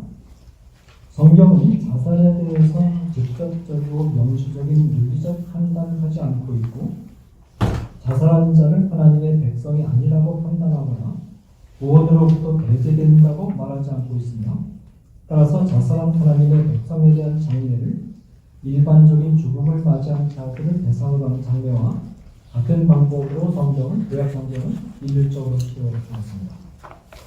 우선 삼손의 경우 자신이 죽을 것을 알면서도 다곤 신당을 물었던 사건이 자살처럼 보일 수 있는데, 이것은 개혁주의 전통에서는 삼손의 자살이 비상한 전쟁의 상황에서 민족을 구하기 위한 장렬한 전사로서 윤리적으로 정당한 행위였다, 그렇게 판단을 하고 있습니다. 그리고 히브리서에서도 삼손을 아무런 요청 없이 신앙의 조상들의 목록에 포함시켰거든요. 두 번째로 사울이 블레셋 군과 전투하는 도중 몸에 돌이킬 수 없는 중상을 입었을 때 부하에게 자기를 찔러 죽이도록 명령했으나 부하가 주저하자 스스로 자기 칼에 몸을 엎겨 죽은 경우가 있습니다. 사울은 하나님의 백성의 수장인 자신의 몸이 이방인에게 찌름과 모욕을 당하는 것을 막기 위해서 자기 목숨을 스스로 끊었습니다. 역대기상 10장 13절은 사울의 죽음이 자살이라는 점을 특별히 언급하지 않고, 사울의 죽음은 여호와께 범죄한 성에 대한 하나님의 징계였다, 그렇게 해석했습니다. 그러니까 그 자살이 하나님이 행하신 일이다, 그렇게 해석하는 거죠. 그 이상의 논평은 제시하지 않습니다. 그 다음에 그 세 번째 아히도벨의 경우는 명백한 자살입니다. 아히도벨은 자신이 압살롬에게 권유한 전략이 받아들여지지 않고 시시모르는 첩자인 후세의 전략이 선택이 되자 집에 돌아가서 집을 정리하고 스스로 목을 내 자살합니다. 이 아히도벨은 정치가 아니라 자신의 전략이 다윗을 제거할 수 있는 유일한 전략임을 알고 있었고, 자신의 전략이 거부되었다는 것은 압살롬의 통치가 오래가지 못하고 곧 다윗이 재집권할 것이며, 그때 다윗은 자신은 다윗으로부터 비참한 종말을 맞이할 것임을 알고 있었기 때문에 이 공직자로서의 자신의 신분을 자살로서 정리를 했죠. 그런데 성경이 아이도벨의 자살 행위에 대해서 어떤 규범적 평가도 하지 않습니다. 어떤 주석가는 아이도벨이 다윗을 대적한 행동과 자살 행위의 윤리적 죄악성을 인정하면서도 아이도벨이 아비묘의 장작이었다는 말씀을 고려해서 실수가 있었음에도 불구하고 생애 전체를 통해서 하나님의 선한 종으로 살았기 때문에 정중한 장례의식을 결단했다 라는 점을 지적한 뒤에 한 가지 실수에 지나치게 집중하다가 한 사람의 생애 전체를 통해서 한 기업을 간과하는 일이 없도록 하는 것이 중요하다고 말했습니다. 시므리의 경우도 아이도벨의 선택과 대표이시고 가룟 유다의 경우도 명백한 자살인데 이 사도행전 1장 25절은 가룟 유다가 제 곳으로 갔다고 보고하고 있는데 제 곳은 지옥을 말합니다. 가룟 유다가 지옥에 간 이유에 대해서 유다가 자신의 행동이 잘못이라는 뉘우침은 있었지만 베드로에게서 볼 수 있는 것처럼 하나님께로 향하는 진정한 회개가 없었기 때문이라는 그런 해석이 있습니다. 사실 베드로가 예수님을 배반하거나 가룟 유다가 예수님을 배반한 것은 사실 배반의 정도는 그냥 같은 겁니다. 그런데 베드로는 배반했지만 회개하고 예수님께 돌아와서 예수님을 끝내는 그들의 영적 회개 때문에 구원을 받은 거고, 가룟 유다는 회개하고 예수님께 돌아오지 않았기 때문에 이미 그 순간 지옥행이 결정이 된 거고, 이 가룟 유다의 자살은 예수님을 믿지 않아서 이미 지옥행이 결정된 그가 지옥으로 향하는 과정에서 일어난 사건이었다. 그렇게 해석하는 것이 바른 해석입니다. 종교개혁자들은 자살을 비윤리적인 행위로 일관성 있게 비판했으나 자살과 구원 문제를 연결시키지 않았습니다. 루터나 퍼킨스 등은 자살이 성령 폐광죄라는 중세의 견해에 대해서는 성경적인 근거가 없다는 이유를 들어서 반대했습니다. 루터는 1532년 4월 7일자 탁상 강화에서 나는 자살자가 확실히 정죄받는다는 견해에 동의하지 않는다. 내가 이 견해에 동조하지 않는 이유는 자살자는 자살을 원해서가 아니라 악마의 힘에 사로잡혀 있는 것이기 때문이다.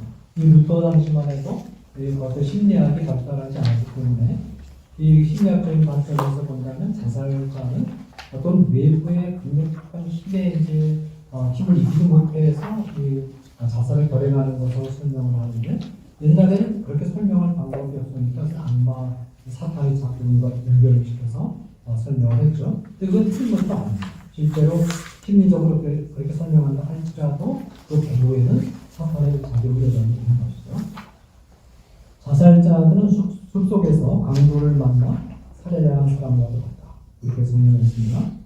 루터는 1527년 12월 12일자 서신에서 마인츠의 알브레이 대주교의 신학 전문가는 존 크라우제가 대주교로부터 수찬 정지를 당한 후 충격을 이기지 못하고 자살한 사건을 다루면서 누가 알겠는가? 그렇게 건전한 마음과 그렇게 평안한 모습으로 떠나가는 것을 보니 아마도 그는 마지막 순간에 회개했을 것이다 라고 평가함으로써 자살자가 정죄받는다는 견해에 대한 반대를 제시했습니다.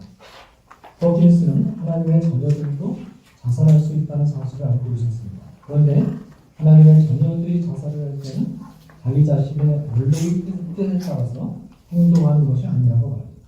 더욱이 자살자는 행위를 결행하는 순간에 회개할 수가 있습니다. 그 누구도 그리스도 안에 있는 은총과 긍휼에 무한한 깊이를 제한해서는 안 된다. 사실 제 딸들이 다니던 교회 담임 목사님이 몇십 년 동안 그 교회를 목회하시고 은퇴하신 후에 가정에서 빚 문제라든지 사업 실패, 가족 그 가운데 하나가 그 문제를 극복하지 못해서 사실은 온 가족이 자살로 생을 마감하는 그런 사건이 최근에 있었습니다. 네.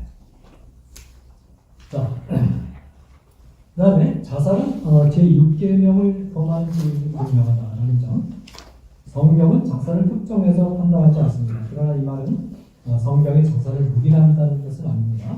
첫째로 성경이 자살에 대해서 특별한 논평을 하지 않는 이유는 자살이 제6계명을 어기는 행위라는 사실이 너무 단명하기 때문입니다. 타인의 목숨을 죽이든 자기 자신의 목숨을 죽이든 모두 하나님의 형상에 중대한 순상을 가하는 행위라는 점에 있어서 차별이 없기 때문에 성경은 급해요 자살, 타살을 구분할 필요가 없었던 겁니다. 너무 잔명하기 때문에 자살에 대해서 특정한 언급은 없었던 것이죠. 둘째로 자살은 하나님만이 행사하셔야 될 인간의 생명의 종결권을 인간이 자의적으로 편취하는 행동이 된다. 시편 24편 1절이라든지 욥기 2장 21절, 욥기 12장 10절 등이 뒷받침하죠. 셋째로 사람들을 자살로 몰아내는 세계관적인 이유들 가운데 하나는 내세를 존재하지 않고 현재의 삶이 끝나고 나면 인간의 영혼은 수면에서 없어져 버린다는 무신론적이고 유물론적인 세계관입니다. 이 세계관에 대해서 기독교 전반론은 내세가 존재하며 내세에 들어가기 전에 인간의 영혼은 현세 안에서 자신이 행한 모든 생각과 행동에 대해서 하나님의 심판을 받아야 됨을 분명히 말합니다. 물론 신자들의 경우에는 이 심판은 그의 구원 여부를 결정하는 심판이 아니라 상급과 책망 여부를 결정하는 심판입니다. 세상에서 좀 잘못했으면 하나님으로부터 혼좀 나고 책망도 받고 그래서 정신 좀 차리고 그리고 성화도 좀 들고 그리고 천국에 들어가야 되지 않겠습니까? 그런 의미에서 신자들도 마지막 날 이 세상에서 살아온 모든 궤적에 대해서 하나님으로부터 심판을 받아야 되는 것입니다. 그 다음에 자살은 하나님의 창조 질서를 거스르는 행위다. 왜냐하면 하나님께서 인간에게 삶의 본능, 생명의 본능을 주었지만 죽음의 본능은 주신 적은 없다는 점. 그러니까 창조 질서를 거스르는 행동이라는 거죠. 그 다음에 그 하나님은 인간을 사회적 연대 관계 안에서 살도록 해주셨는데 자살은 이 질서를 거스르는 행동이다. 그러니까 자살은 내가 그 자살을 위한 행동을 하면 그 행동이 내가 속해 있는 공동체의 일원들에게 상당한 상처를 주는 그런 행동이 되겠죠. 그러니까 자살이라는 행동은 나의 행동이 다른 사람에게 어떤 영향을 끼치는지를 전혀 고려하지 않고 자기만을 생각하는 그런 행동이다. 그런 점에서 황금리라든지 이웃을 사랑하라는 기독교 윤리의 대강령과 상반되는 그런 행동이다 라는 것입니다. 그 다음에 자살은 이제 삶 속에서 찾아온 여러 가지 형태의 고통을 제거할 수 없을 때 죽음으로부터 그 고통으로부터 벗어나려 시도인데 사실은 욥도 사실 자살의 충동을 당하게 됐겠죠. 그렇지만 욥이 본인도 자살의 충동을 느꼈고 욥의 아내도 네 목숨을 스스로 끊고 죽어라 그렇게 권고를 했음에도 불구하고 욥이 자살을 끝까지 결함하지 않았던 이유는 분명히 내가 당하는 고통이 하나님께 선하신 하나님께서 이 고통 속에 두신 선하신 뜻이 분명히 있을 것이다 라는 걸 나는 확실히 있었기 때문에. 그런데 그 뜻이 구체적으로 무엇을 의미하는지 잘 몰랐기 때문에 욥이 힘들어했던 것이죠.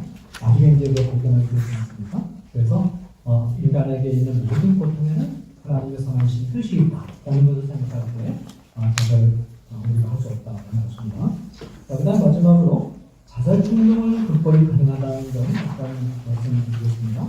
프로이트는 인간에게는 두 개의 충동, 본원적 충동이 있다고 했어요. 하나는 삶의 충동이 본원적으로 주어져 있고 본능적으로 주어져 있고 죽음의 충동도 본능적으로 주어져 있어서 삶의 충동이 강하면서 행복고 죽음의 충동이 강하게 나타나면 어쩔 수 없이 죽는다 그렇게 생각했는데 그것은 굉장히 잘못된 관점입니다. 삶의 충동은 하나님께서 본능적 충동을 주셨지만 죽음의 충동을 본능적 충동으로 주신 적은 없습니다. 이 죽음의 충동이라고 하는 것은 외부로부터 잠시 들어오는 것이기 때문이고 그 충동 물론 강력할 수 있지만 그러나 외부로부터 죽음의 충동이 들어오는 것이라는 것은 그 충동을 안으로 들여보내 그 외부적인 요인이 제거되면 죽음의 충동은 사라질 수 있다는 겁니다. 이건 또 무슨 의미냐면 그것이 외부적으로 들어온 충동이기 때문에 얼마든지 상담이라든지 우리 그 다른 많은 사람들 도움을 통해서 극복이 충분히 가능합니다. 자, 그다음에 딜게는 이번에는 이제 특정한 사회적인 그런 요인들이 작용을 하면 그 요인들의 영향이 너무 크기 때문에 자살을 결정할 수밖에 없다. 그런 논리를 전개하지 않았습니까? 그래서 이제 그 사회의 통합 의식이 너무 약해질 때 약해져서 왕따라는 감정을 느낄 때 그 감정이 너무 크기 때문에 자살 경에 결행하게 된다. 그래서 이타적 자살이라는 얘기도 있고, 그다음에 또 사회와의 통합 의식이 너무 강할 때 사회를 위해서 목숨까지도 내어주고 싶은 그런 마음 때문에 자살을 결행한다. 그래서 이타적 자살은 또 어떤 그 신용 카드가 너무 큰 많은 액수의 빚을 지거나 그래서 도덕이라든지 이런 것을 생각할 여지가 없는 그런 문제에 몰릴 때 자살을 생각하게 된다. 그래서 이제 물가치적 상황으로 인한 자살을 이야기하기도 했거든요. 물론 여러 요인들이 이제 사람들을 자살로 유도할 수 있는 강력한 요인인 것은 사실이지만, 그러나 이것이 극복할 수 없는 결정적인 요인은 아니다.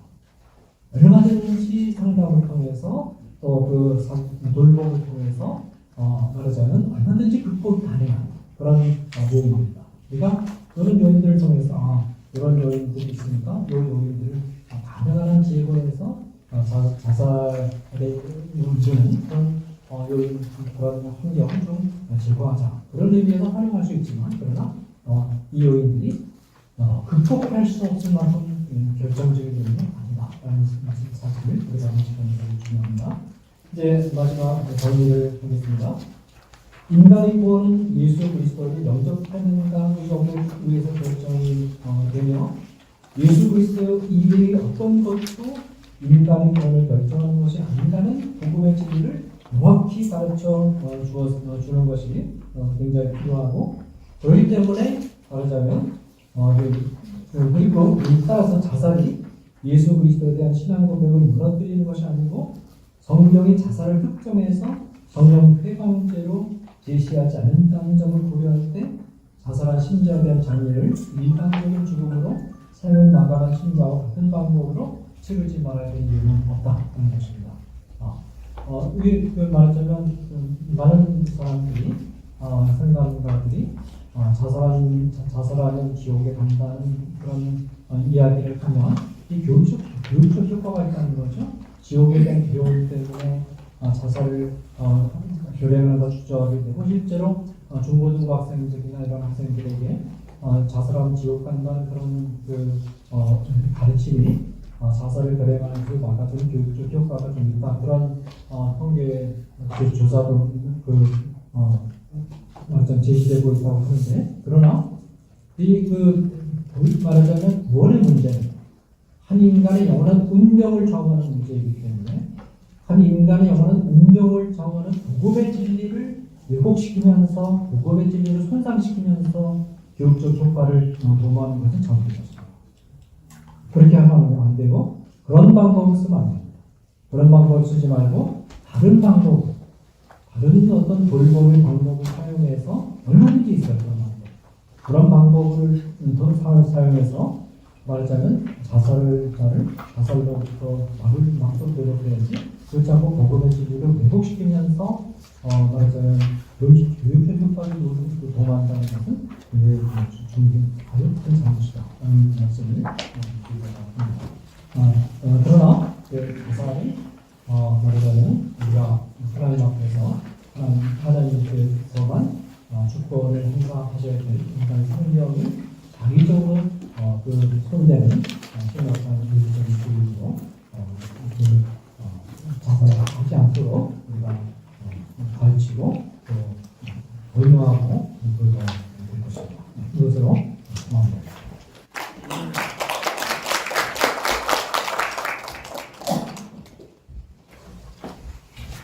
감사합니다. 다시 한번 우리 뜨겁게 박수로 보냅니다. 아마 이렇게 오신 분들도 오늘 이 교수님 강의 가운데 두 가지 정도는 아마 확신을 가지시지 않겠는가. 하나는 대체로 우리 기독교만 그런 거 아닌데 유교도 마찬가지, 불교도 마찬가지. 제가 아는 가까운 사람이 그때 자살을 했는데 그 가정묘지에 못 묻혔어요. 거부했어요. 다른 가족 형제들이 거부한 거예요. 그런가 하면 우리 그 어스틴 이후로 계속해서 죽음은 지옥 간다. 이렇게 단편적으로 결정되지 않습니까? 그럼 이 교수님 오늘 발제의 내용 가운데 보면은 개혁주의자들도 구원과 연관시키지 않았다는 사실입니다.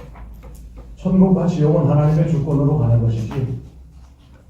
또 한 가지 내용은 저희 심리학을 한 사람들은 이 프로이드의 이 죽음과 생과 사에 대한 이론이 귀에 박혀 있는 것이 뭐냐면 사람은 태어나면서부터 내재된 생과 사가 욕망이 있다. 죽음의 욕망과 삶의 욕망이 있다. 그런데 이 교수님 말씀은 그게 아니죠. 인간은 삶의 욕망밖에 없는데 외부적인 조건이 죽음의 욕망이 들어온다. 일시적으로.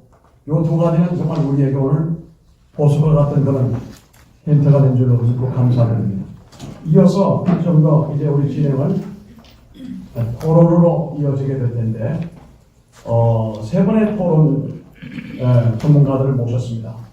최원호 목사님을 모시고 또 두 번째 김유경 박사님을 모시고 세 번째 송영식 박사님 이 세 분을 모셨습니다.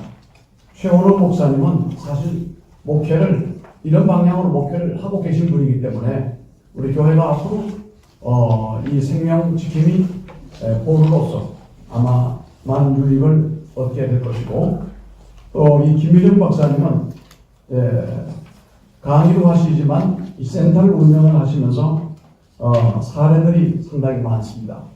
또 우리 송영식 목사님은 여기 서울 한영대 교수로 계시면서 앞에 두 유 교수님의 그 제자이기도 하시면서 이런 그 교회가 사회 기능에 대한 관심도가 굉장히 높은 분이기 때문에 세 분으로부터 우리가 짧게 토론을 우리가 이어받으면 좋겠습니다.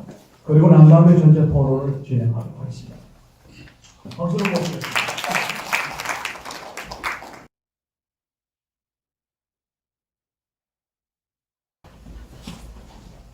네, 제일 먼저 토론을 맡은 최원호 목사입니다. 인사드리겠습니다. 여기 앉아서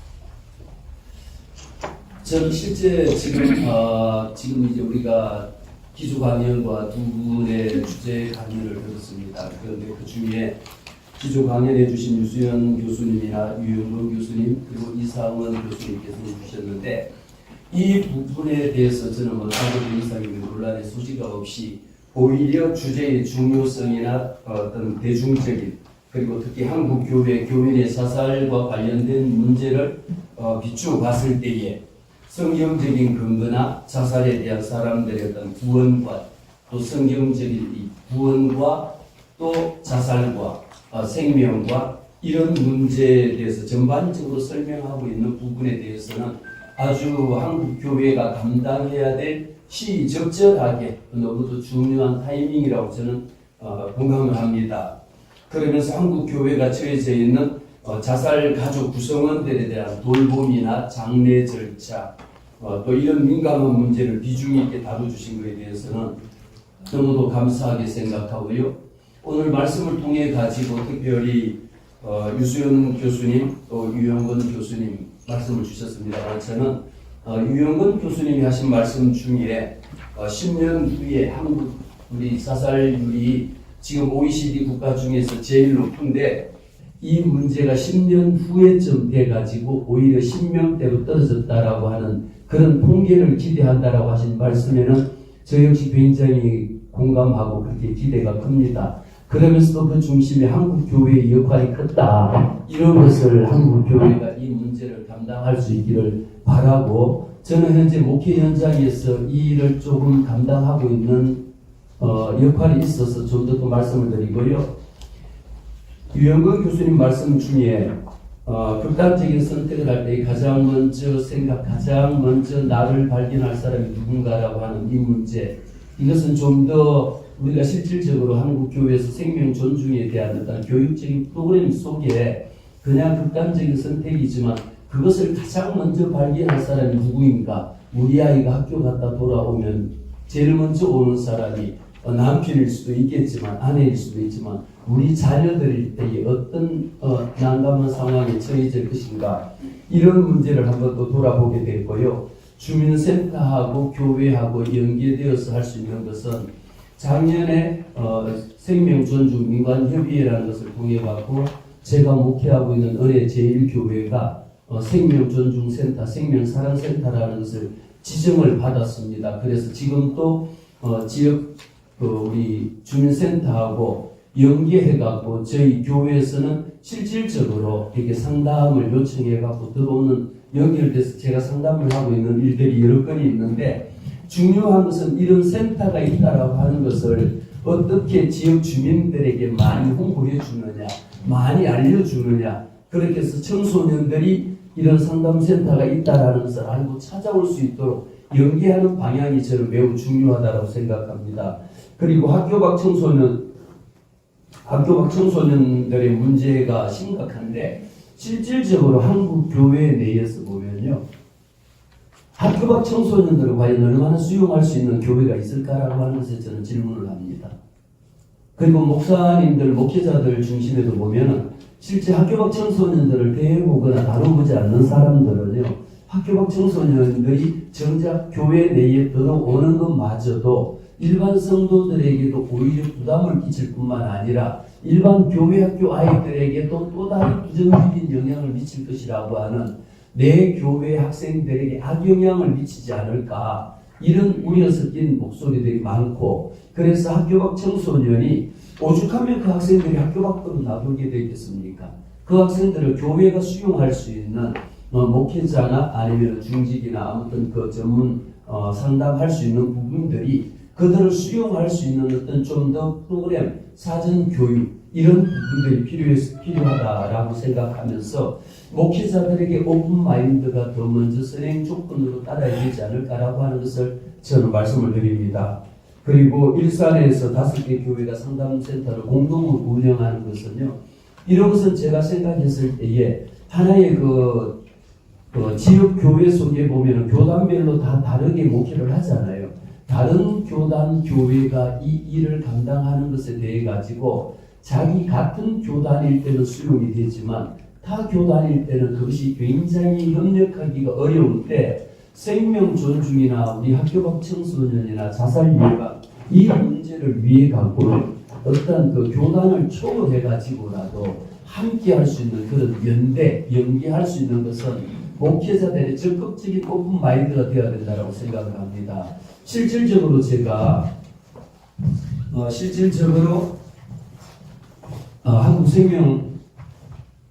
한국생명에 전화해서 오래전의 일입니다만 다른 교단과 한국생명에 전화라고 하는 것은 초교단적인 거잖아요.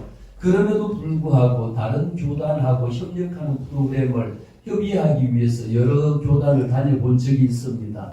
그때의 타 교단에서 하는 이야기가 대체로 이 일은 주로 감리교단에서 한국생명의 전화가 감리교단이 역할이 크다라면 거기에 왜 우리 교단이 협력을 해야 되느냐, 우리 교단은 우리 따로 하겠다, 이런 일들이 어쩌면 한국교회가 앞서서 연대하고 연계해야 되는 그 일에 목회자들이나 교단 차원에서도 이거는 교단의 정책적인 입장에서 좀 하나가 되는 그런 부분들이 필요하지 않을까. 그것은 교단의 정책을 추진하는 분들이 좀 더 이 목소리를 함께 할 수 있도록 초교파적으로 추진할 수 있는 부분들이, 아니 우리 아이들 살리고 생명 존중하고 자살 예방하자라는데 교단이 어떤 그림이 되어서는 걸림돌이 되어서는 안 되지 않습니까? 이 부분만큼은 초교파적으로 하나가 돼야 될 것이다라는 것을 저는 강력하게 좀 이렇게 주문을 드리고 싶습니다. 이런 부분들은 유영은 교수님의 주신 말씀에 대해서 저는 10번 공감을 하고요. 또 이 부분이 좀 더 확대될 수 있도록, 시행될 수 있도록 기대를 해봅니다. 그러면서 제가 지금 토론자로서 말씀드릴 수 있는 부분은요, 48페이지에 보시면 이 내용은 제가 정리한 것 중에 이상은 교수님이 좀 전에 말씀을 주셨는데, 저는 교수님의 그 자료 내용을 보고 저 역시 마찬가지로 저는 심리학자였습니다. 심리학자였고 신학이 전공인데 제가 두 가지 문제를 오히려 우리 이상훈 교수님의 이 토론을 제가 그래서 다른 분보다도 이상훈 교수님에 대한 내용만 이렇게 조금 정리를 느낌을 써놨는데요. 성령 회방죄라고 하는 것이 실제는 우리 교단 내에서도 교회 내에서도 자살하면 지옥 간다라는 것은 대명제입니다. 그리고 더 나아가서는 자살한 사람은 나는 장례 예식을 진행하지 않겠다라고 목사님들이 강단에서 선언적으로 자살한 사람은 내게 나는 장례를 못 모신다. 왜 장례 예식을 못하느냐. 지옥 간다는 것뿐이 알면서 내가 어떻게 그 영혼을 천국 가라고 예배를 드려줄 수 있느냐. 이렇게도 물론 교육적인 예방적인 측면을 위해 갖고 말씀하시는 경우들을 저는 종종 이전에 듣고 봤었습니다. 그것은 이제 물론 아주 뭐 극단적인 처방이 되겠죠. 그래서 자살하지 말라라고 하는 것을 오히려 더 강조하기 위함일 수 있겠지만 이상훈 교수님이 발표하신 이 내용 속에 보면 저는 이 내용에 대해 가지고요 몇 가지만 말씀을 드리면 첫 번째 신앙 고백이 있었고 신앙생활을 해왔음에도 불구하고 자살한 가족 구성원들은 자살 때문에 구원에서 배제되는 것인가라고 하는 문제는 냉정하게 생각해 보면 이미 기조 강연하신 분이나 두 분의 발제하신 분이 이 부분에 대해서는 명확하게 정리를 해주시는 것을 우리는 이 내용을 좀 우리 교인들에게도 교회 내에서도 좀 긍정적인 효과를 끌어낼 수 있도록 정리해야 될 필요성이 있다고 생각합니다. 왜? 구원의 여부는 오직 하나님께만 달려있다라는 것. 이 문제 그리고 두 번째 생각할 수 있는 거요. 장례 절차를 진행해 줘야 된다라고 하는 것은 당연한 일이라고 생각합니다. 그러면서 오히려 저는 그 부분에 있어 가지고 자살한 교인에 대해 갖고 장례 예식이 진행되는 과정 속에 몇 가지 생각해 보고 조금 유념해 둬야 될 것이 있다라면 첫 번째 자살한 교인이 교회 구성원이었다라면 이 장례 예식은 일반 장례 예식과는 다른 차이점이 있어야 된다. 이것은 유가족에 대한 유가족을 위로하고 그들의 아픔이나 그들의 어떤 회복 차원에서 접근할 수 있어야 된다는 것이 있고 그러기 위해서는 좀 더 심각하고 익숙한 분위기에서 진행하되 이것을 통해 갖고 자살 행위를 장려하지 않고 교인들에게 직간접적인 메시지가 전달이 되어야 되는데 이때 생각해야 될 것이 자살 행위에 대한 비판이나 책망을 하지 말아야 된다는 것하고요. 교리적으로 그렇게 했을 때에 구원받지 못한다. 구원하고는 이 내용이 포함이 되어지지 않아야 된다라는 것을 좀 더 이렇게 유념해 둬야 되고 추가적인 치유와 지원을 받을 수 있는 것. 이 부분이 오히려 가족이 자살 후에 일어날 수 있는 부분이다. 오히려 포커스가 거기에 맞춰져야 된다. 저는 여기까지만 해서 제 시간 관계상 나머지 부분은 정리한 내용을 참고해 주시고요. 이런 문제가 우리 한국 교회를 통해 가지고 생명 존중 이 운동에 한국 교회가 좀 더 조직적으로 그리고 또 교리적으로 초교파적으로 함께하는 그런 일이 생겼으면 좋겠습니다. 이상입니다. 고맙습니다. 네, 토론에 박수를 한번 쳐다봐 현장에서 느낀 바가 많죠. 이어서 우리 김유정 박사님 진행해 주시죠.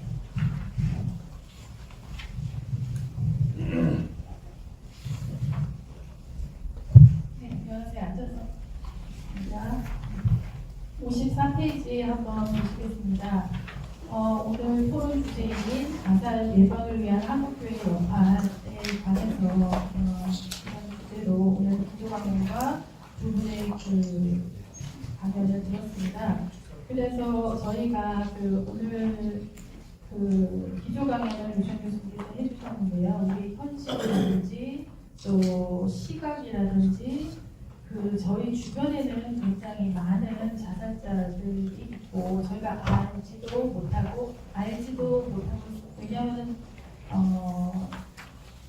비밀을 많이 유지를 하잖아요. 교회 안에서는 누가 어느 가정에서 자살자가 나왔다더라 이런 식으로 이제 이야기를 많이 합니다. 그래서 자살에 대한 이렇게 아직까지 이제 대두가 많이 되고 있습니다. 그래서 자살 예방을 위한 운동을 확산을 하기 위해서 저희가 이제 어떻게 해야 되는지 오늘 이 자리를 빌어서 많은 교육을 또 받게 되었고 생각하게 되는 그런 시간이 된 것 같습니다. 그래서 얘기를 해주셨는데요. 또 자살에 관해서 문제가 크게 제기되고 있음에도 불구하고 이제 마지막으로 저희 교회에서는 그럼 이제 어떤 역할을 해야 될까라는 이제 문제가 오늘은 제기가 됩니다. 그래서 그 유수영 교수님께서 말씀해주신 교회 역할을 중점적으로 분석을 해보니 교회에 대한 또 자살에 대한 인식이 개선이 필요하며 또 상담도 적극적으로 지원을 해야 하며 또 환경도 조성을 해줘야 하고 또 여러 가지 지원 체계가 있어야 한다라는 말씀을 정리를 해주셨고요. 그리고 이제 자살 보호위원단이 있습니다.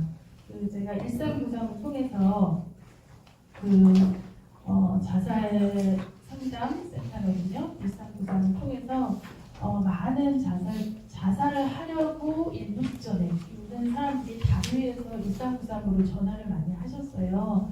그래서 그 저희가 타이밍을 그 타이밍 한 2분에서 3분 정도만 이야기를 해주면 그 위기를 모면할 수 있습니다. 그래서 저희가 계속 대화를 유도를 하고 자살 시도를 하려는 사람들에게 이렇게 마음을 조금 돌리는 순회하는 역할을 저희들이 좀 했습니다. 그리고 그럼에도 불구하고 뛰어내리려는 사람들한테는 경찰에게 의뢰를 해서 바로 출동을 시키는 역할을 좀 해드렸습니다. 그런데 그 대부분의 내용이 뭐였냐면 외로움이었어요. 외로움. 저희가 이렇게 너무 바쁜 시대에 살고 있기 때문에 그런지 몰라도 외로움으로 인한 그 정신과적 그런 치유료를 받고 계신 분들도 계셨고 그 정신과를 가기 직전에 나는 정신과조차도 갈 수 있는 힘이 없습니다. 저는 너무 살기가 힘듭니다. 어렵습니다. 이런 이제 호소를 하시는 분들이 많았습니다.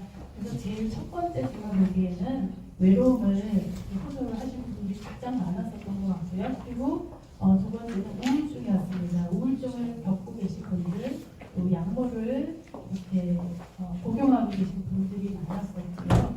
그리고 이제 나머지는 경제적인 요인이나 여러 가지 기타 요인들이 많이 있었습니다. 그래서 저희들이 이렇게 상담을 그 당시 현장에서 하면서 주로 쪽방촌에 사시는 분들이 새벽에 많이 전화를 하셨어요. 그분들은 뭐냐면 외로움이었거든요.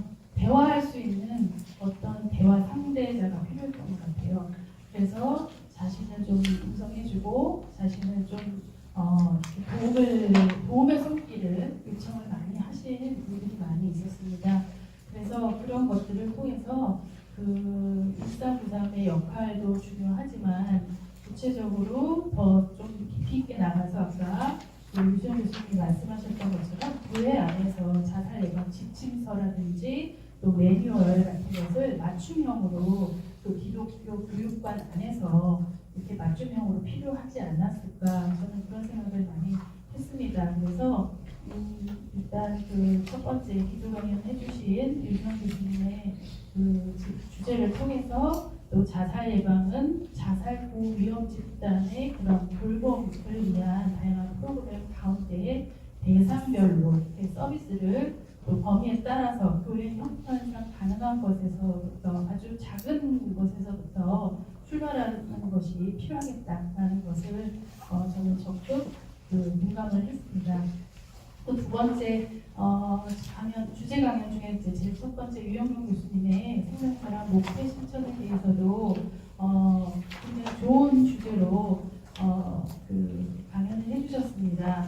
그래서 자살 현황이 대한민국 사회적 현상의 6개 요소 그리고 사람에 대한 경계, 치료 공동체 붕괴, 소속감 감소, 스트레스 증가, 또 경제적 양극화로 인한 희망 부재, 또 온라인 커뮤니티 피해 같은 것들을 이유로 들어주셨고요. 그리고 교회의 기능이 이제 앞에 주제 기조 강연 해주신 교수님과는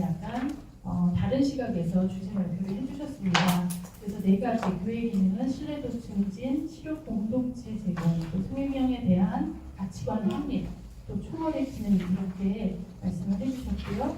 또 개신교 자살 예방 운동 및 평가 네 가지에 대해서 라이프 호프 그 저희가 자세하게 다들 알고 계시지는 못하시지만 이제 기독교 자살 예방 센터 운영 그리고 반주도형에서 민간 주도형으로 패러다임을 그 전환하여서 참여할 수 있는 시스템을 구축을 해서 운영하자는 것 그리고 자살 고위험군 선별 및 지지에 대한 이야기를 말씀을 해주셨고요.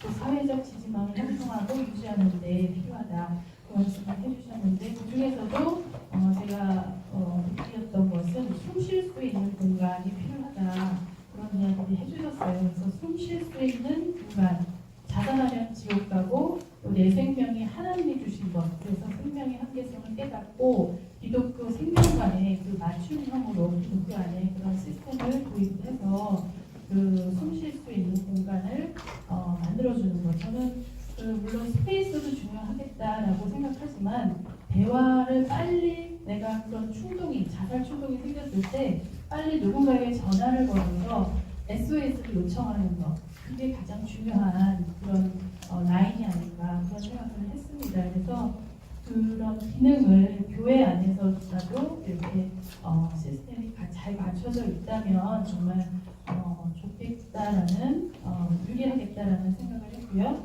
도움이 될 수 있는 프로그램이다라고 생각을 했고요.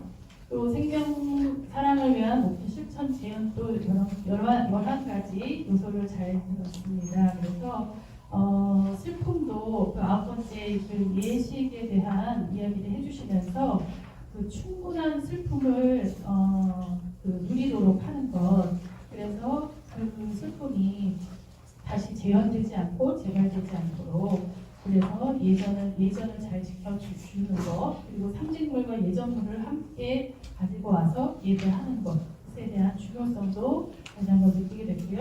또 두 번 이제 마지막 그 이상원 교수님의 자살 유가족 돌봄 사역에 대해서도 말씀해 주셨습니다.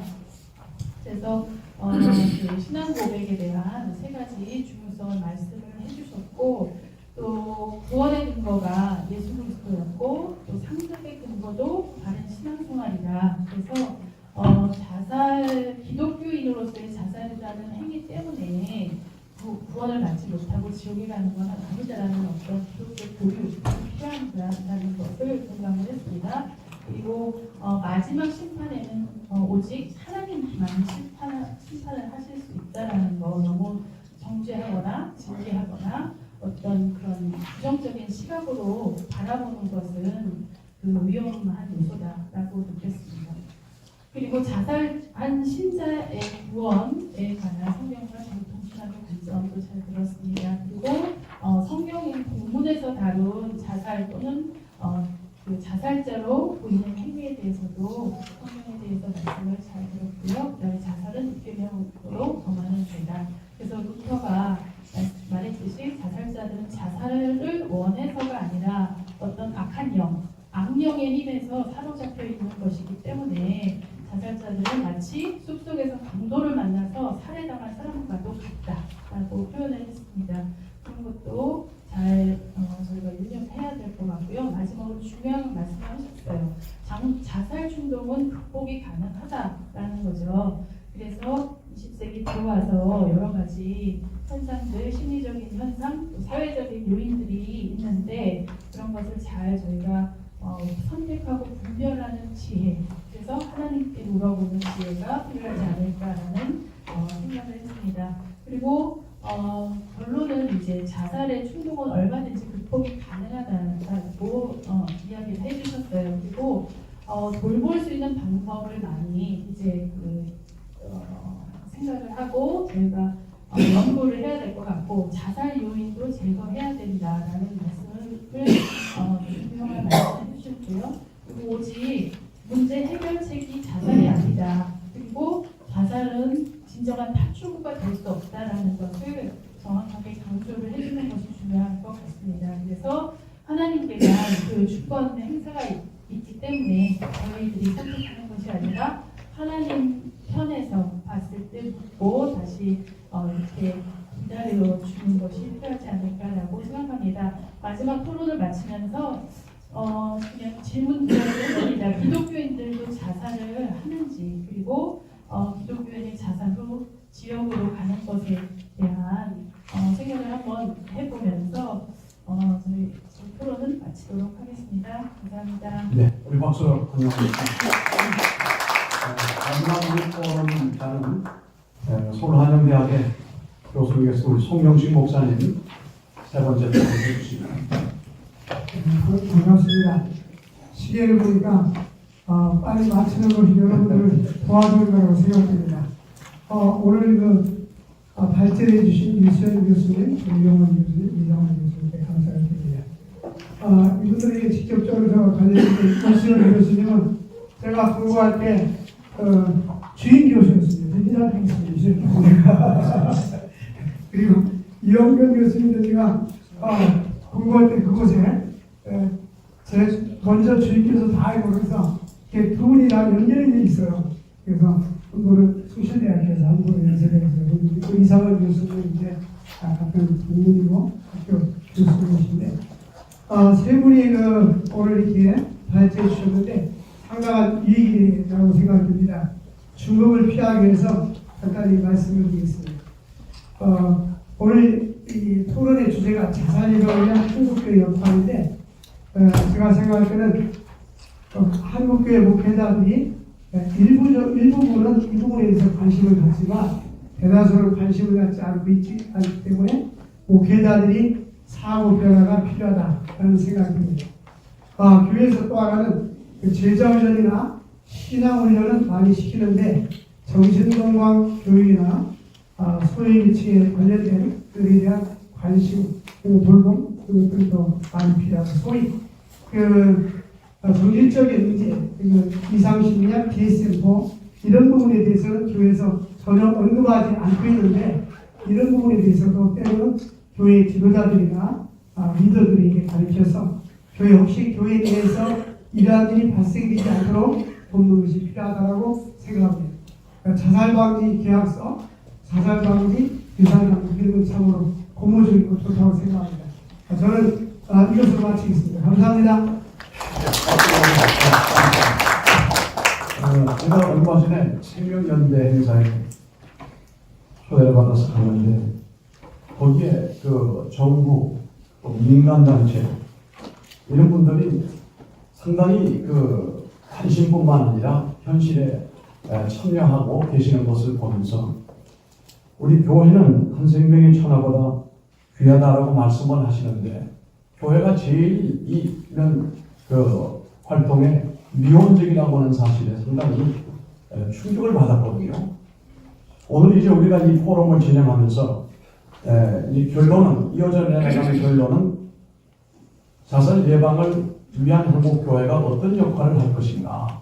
우리 교회, 남의 교회가 아닙니다. 우리 교회도 이 지역에서 생명 지킴이를 어떻게 해야 할 것인가. 그러려면 우리가 가지고 있는 준비해야 될 것도 무엇인가. 필요성에 대해서는 충분히 말씀을 하셨습니다. 특히 저는 전공이 상담학인데요. 상담학의 이 자살 상담은 분류를 하게 되면 위기 상담으로 크라이시스 카운셀링으로 분류를 하게 됩니다. 이에 해당하는 상담은 3분에서 5분 동안을 어떻게 하든 죽음을